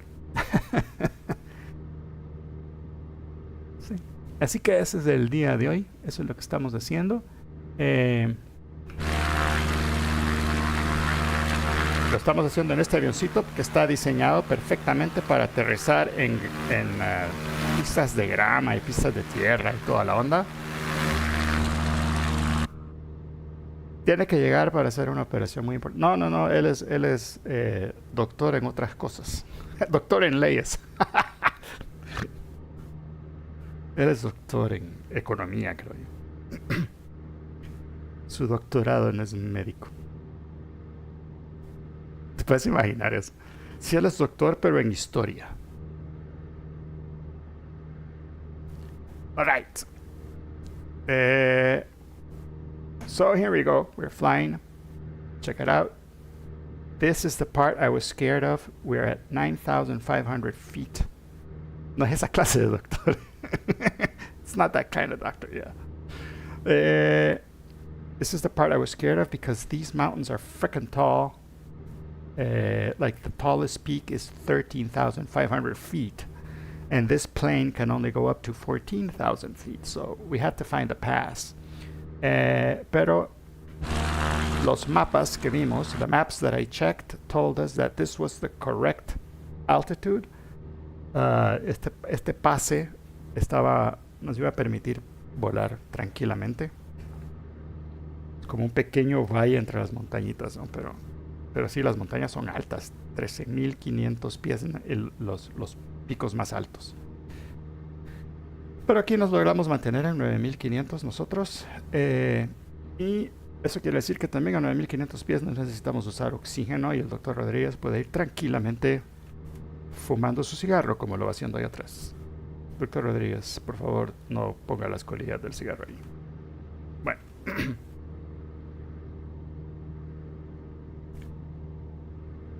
Esa es mi impresión, no sé si tú lo has visto, pero ¿por qué es que los doctores fuman tanto? Acá en El Salvador, eso sí, he visto que muchos doctores fuman. I don't know. No sé si es lo mismo en México. ¿Será igual? ¿Será que los doctores fuman más? Sí, ¿verdad? Y uno pensaría, si son doctores, ellos saben lo que está pasando, ¿no? Pero no. Alright. Vamos a ir tranquilos acá, 9,500 pies. Tan pronto pasemos estos vallecitos, vamos a ir cruzando para la derecha. Sí, exacto. Solo que el doctor Rodríguez no es ese tipo de doctor.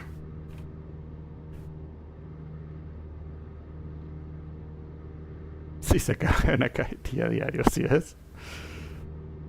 Así es, los doctores. Doctores y abogados creo que son la misma onda, fuman un montón.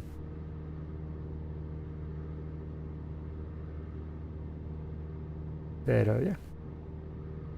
Yo creo que es más bien por las clases de la universidad y todo eso, y como que eso les ayuda a mantenerse despiertos y para poder estudiar, porque sí les toca estudiar un montonazo. Un montonazo. Alright. Sí, es un poco dramática esta parte acá de la cordillera costarricense. It's a little bit dramatic, all of this geography, all of the features here. This is the wrinkly part of the world that gets wrinkled when you smash two tectonic plates together. And, yep. Let's see, Buenos Aires. I think we are now at the Limón province. And,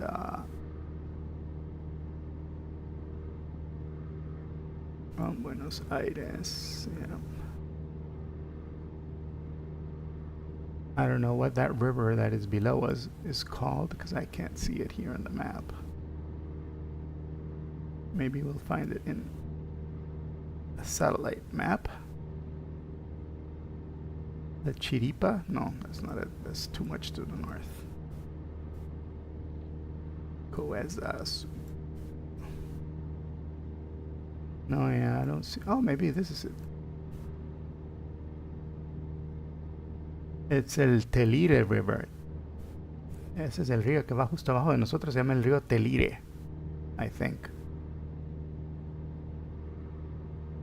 Creo que es el río Telire.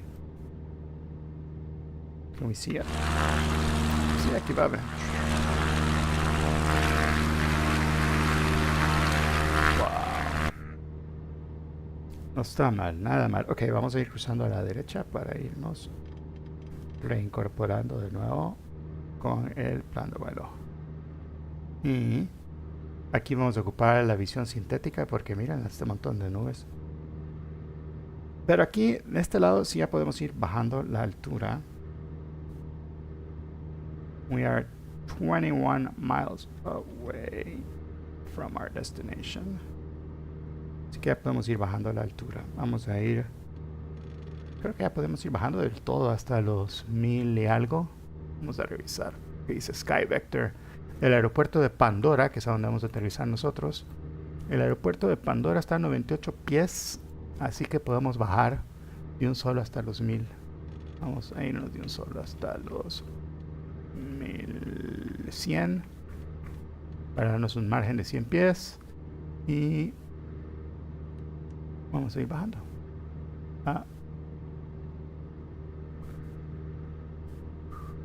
Creo que la vez pasada le pusimos 1000, así que pongámosle 1000 también. 1000 pies. Very, very good. Very, very good, very good. Y la visión sintética es la que nos va a ir ayudando a ver que no vayamos a encontrar ninguna montaña en el camino.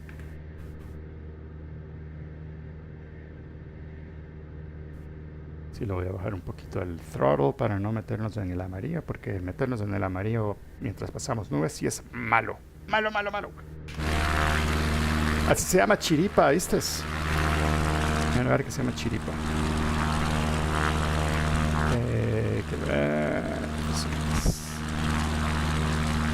Vamos a hacer la toma dramática.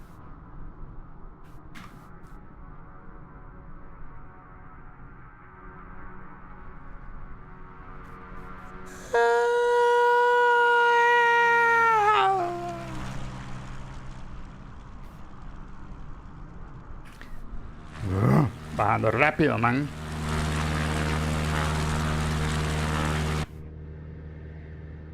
Ya vamos a llegar a capturar nuestro curso hacia el... nubes. Y si nos va a hacer frío estas nubes. 13 grados estamos, 13 grados centígrados. Espero que no se me vaya a congelar el doctor Rodríguez. El doctor Rodríguez trajo chumpa, ¿ah? ¿Sí trajo? Vaya, trajo chaqueta. Right. ¿Cómo vamos con la gasolina? 15. Y 15, ya estamos igualitos. Así que vamos a dejar que bajemos en el tanque derecho.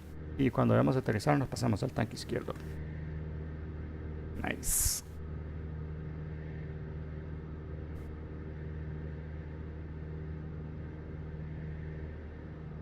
Impresionante cómo se cruza de rápido de un lado del océano al otro cuando estás aquí en Centroamérica, ¿no? Súper, súper rápido. Considerando lo que se tarda eso en los Estados Unidos, ¡guau! Ok, cruzamos. Le pusimos el avión en modo navegación para que él solito vaya siguiendo la línea magenta. Nosotros solo vamos checando que lo va haciendo correctamente. Si no, lo apagamos.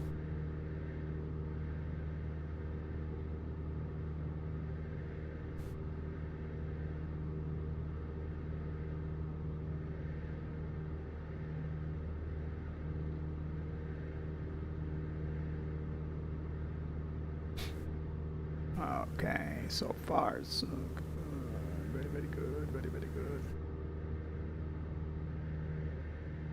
¿Se puede apagar el autopilot? No. En un stream hace poco vi que a un Aquí dice acá, aquí en México, cuando haces algo bien, por casualidad, es que lo hiciste. Así igual acá. Es como por suerte, que te salió algo por suerte. Dice chiripa.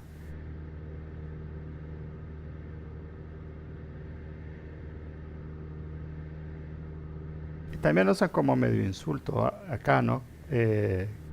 Si metes un gol, dices, ah, fue chiripa, eso no fue, no es porque tú sabes hacerlo bien, sino que fue suerte, fue chiripa.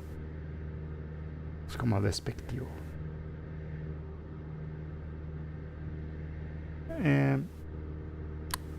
So I saw a stream. This guy, his autopilot was flying his plane wrong. It was flying it really, really wrong. And so what he did is he turned it off and flew it by hand. But he couldn't even turn it off. He was trying to turn it off, and the airplane would not, like the autopilot would not turn off in the game. So he said in real life, what you do is you pull the circuit breaker from the autopilot. That way, you can fly the plane by hand. And that makes sense. But in this game, you can't, at least in this airplane, you can't pull out the circuit breakers. So I'm just hoping it never gets to that point for me.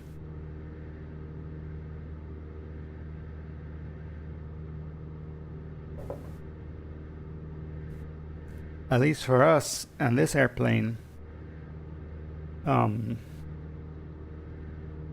never had an issue with the autopilot. The autopilot works really, really well. Really, really well.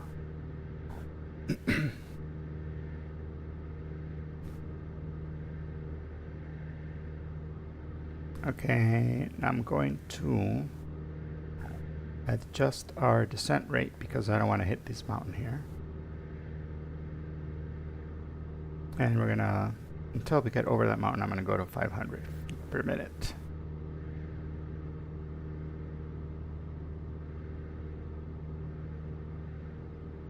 Oh, it's beautiful though. Look at that.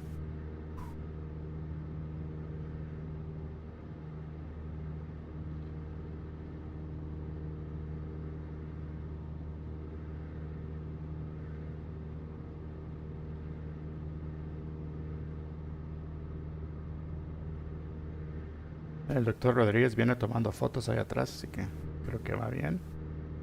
Yo iba preocupado que el avión se iba a mover mucho cuando pasáramos por las montañas, pero no se movió nada.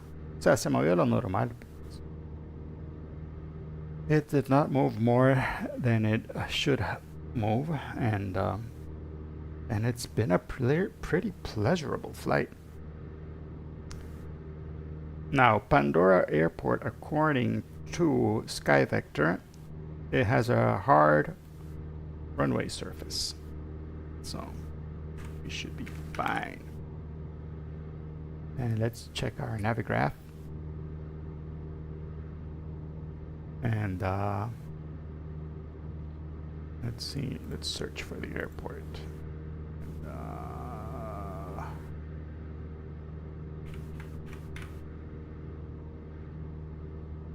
Pandora, open charts. And the information of Pandora, of Ken, super close to the ground, 98 feet. It has runways in 9 and 27. 9 and 27. And let's see if there's any weather. There is a weather station 3 miles away. And that says that the wind is at 040. So we should land at 07. Okay, 5 knots. And the altimeter is 2987. So let's adjust to 2987. 2987. This is the kind of information that we would get if we had air traffic control. 2987. Cool.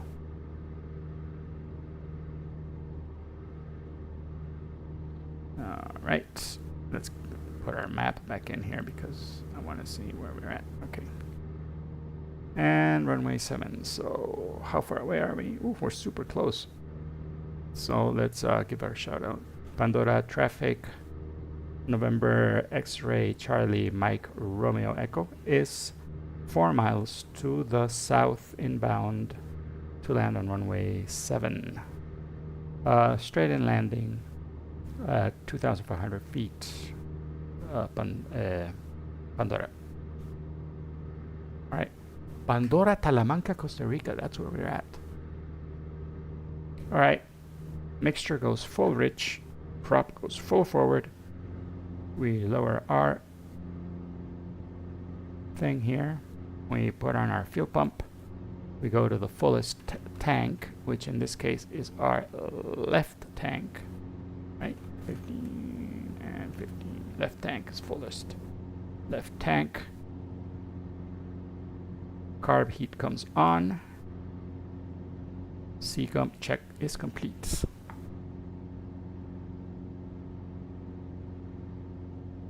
Oh, landing lights. Come on. And our gear is always on this airplane. And I'm not going to do a straight in, you know, because I can't see the plane. I can't see the field. Pandora traffic, November X-ray Charlie Mike Romeo Echo will overfly the field and then enter a left downwind for runway 07 Pandora. Alright, so ustedes ven, ahí está el aeropuerto, justo abajo de nosotros, bien. Chispas, pero desde aquí no se miraba. Tal vez se me ve este lado. Sí, este lado más o menos se ve. Ok. Vamos a volar encima y hacemos nuestro downwind.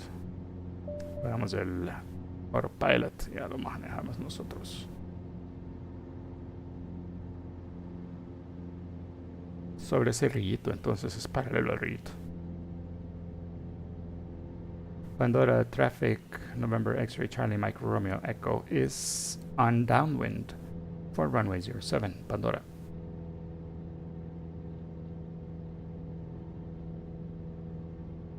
O sea que si es el 7, es el 27 del otro lado.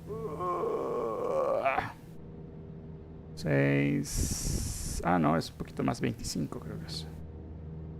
25, ahí estamos. Ahí está la pista.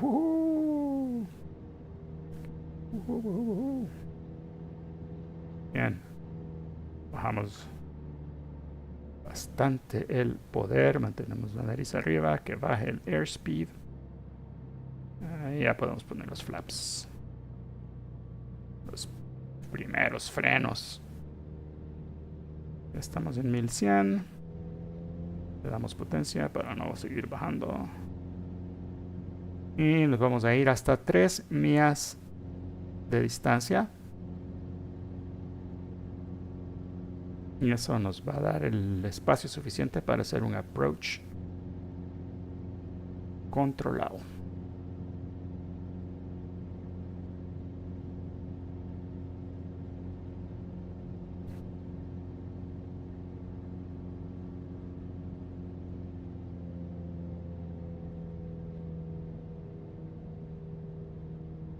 Vamos controlando el throttle y la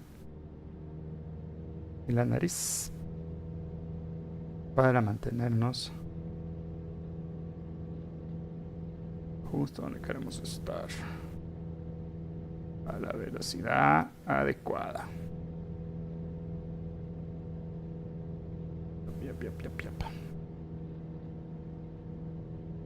Vamos a andar arribita de 60 nos, abajito de 70. Una muy buena velocidad. Está el rillito ese.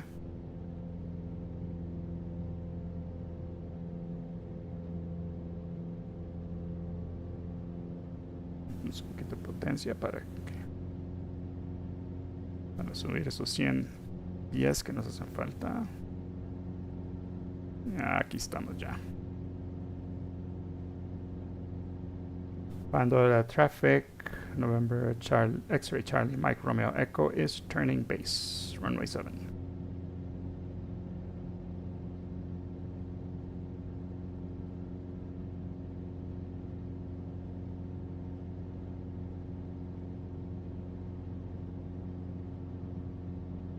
Pandora traffic. November X-ray Charlie Mike Romeo Echoes on final runway 7, 3 mile final. Pandora. Ahí está la pista, señores. Ya solo vamos despacito, bajándole el power.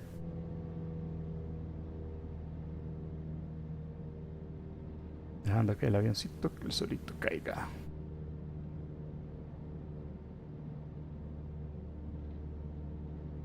Segundo nivel de flaps para darnos un poco más de freno. Creo que este tiene un nivel más de flaps. Creo. A ver, ¿tiene uno más? Sí, tiene uno más. Ahí estamos ya full flaps. Ya estamos ready para el aterrizaje. Damos power.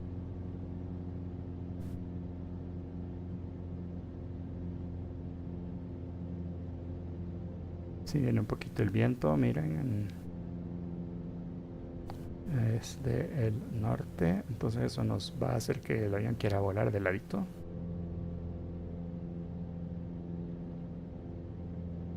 Pero vamos bien. 500. Gracias, doña.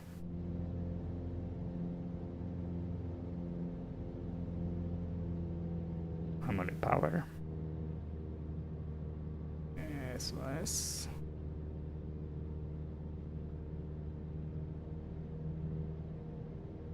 Un poquito de power.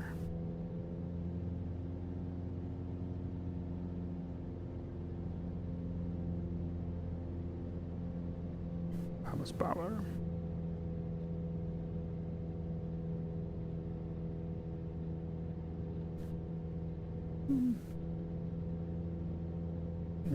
Eso, tenemos un montón de runway, así que vamos a aterrizarlo casi a la mitad de la pista, digo yo.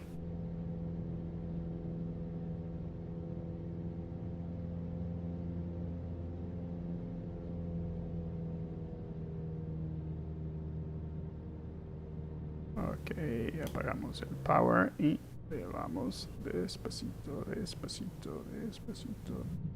Primer rebote y con estas llantotas siempre rebota.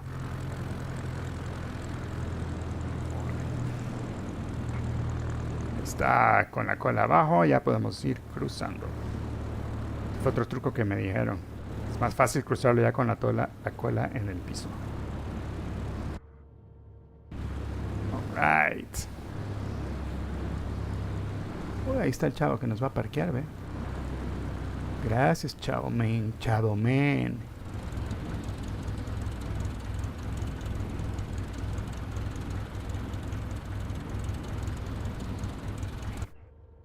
Uy, ahí no lo vemos. Lo que lo hicimos ensalada. Muy bien, señor doctor Rodríguez. Ya se puede salir del avión. Si solo se pudiera abrir, pero no se puede abrir. Así que usted imagínese que se puede abrir, señor doctor Rodríguez. Apagamos todo el avión. Ya estamos listos. Hey. Está left, right. Ahí está, off. Ahí está. Hey, señor. Amigos. Hemos aterrizado. Estamos ya en Pandora, Talamanca, Costa Rica. Llevamos al doctor Rodríguez desde un lado del país hasta el otro. Acá, como no tengo escenario, no tengo scenery, estoy casi seguro de que no hay mucho que ver, pero vamos a ver si podemos. Uy, ¿por qué se me traba esta cosa? Ahí está. Sí, este no tiene scenery, es un aeropuerto así como que muy genérico, basado en las fotos que Microsoft ha puesto acá, en este lado. No es como el que vimos allá, que sí estaba súper bien hechito y era igualito al que salió en el video, ¿verdad? Pero este es el otro parque nacional en la otra costa. Y si vemos hacia allá está el mar, ¿ve? Al fondo está el otro lado, el mar Atlántico. Y todo este parque nacional es donde va a trabajar el doctor Rodríguez haciendo no sé qué.